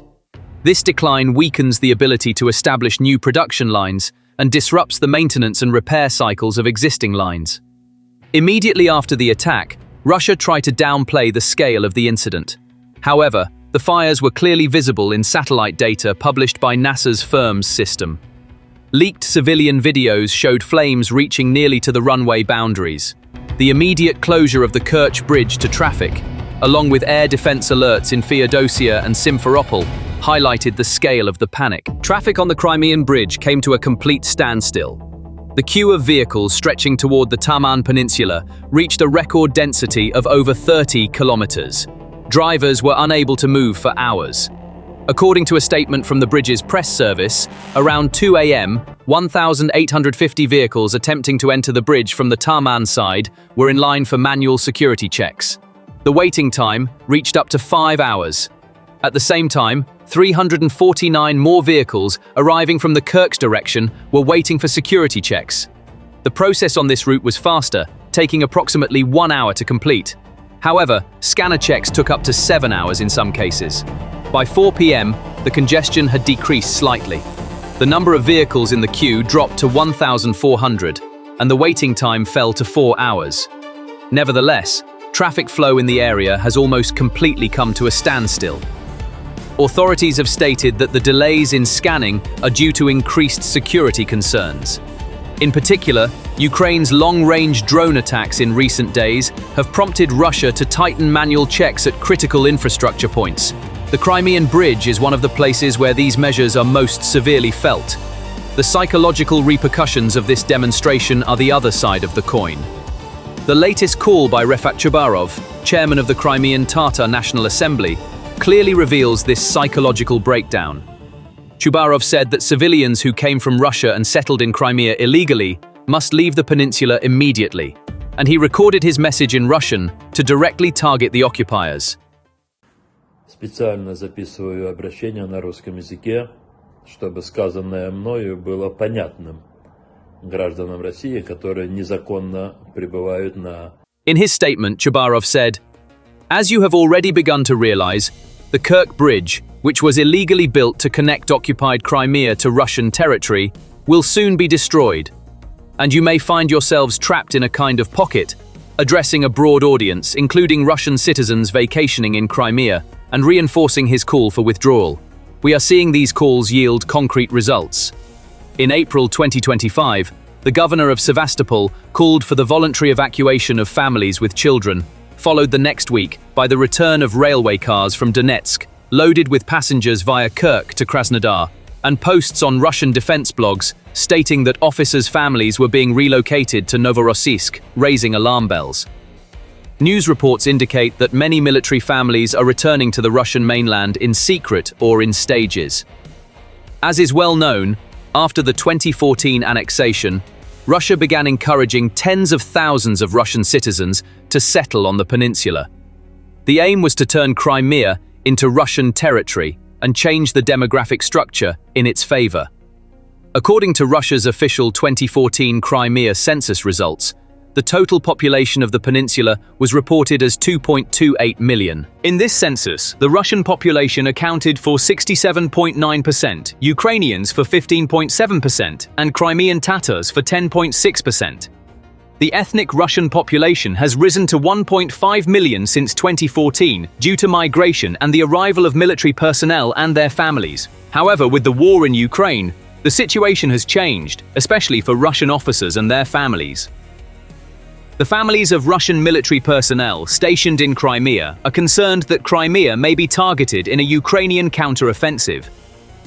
The Ukrainian partisan movement Outage made important assessments on this issue. Outage reported that almost all of the families of senior personnel of the Black Sea Fleet had left the peninsula. The movement attributes this to an internal directive ordering Russian forces to take higher security measures at military facilities in Crimea. According to a report by German broadcaster Deutsche Welle, citing diplomatic sources, Moscow has introduced a priority quota system for the families of security personnel stationed in Crimea. Initially, around 10,000 people were targeted for relocation to Krasnodar and Stavropol. The partisan network reported that Bar's reserve units were conducting secret patrols in civilian clothing in the bays of Sevastopol, that security measures had been increased, and that equipment was being concealed.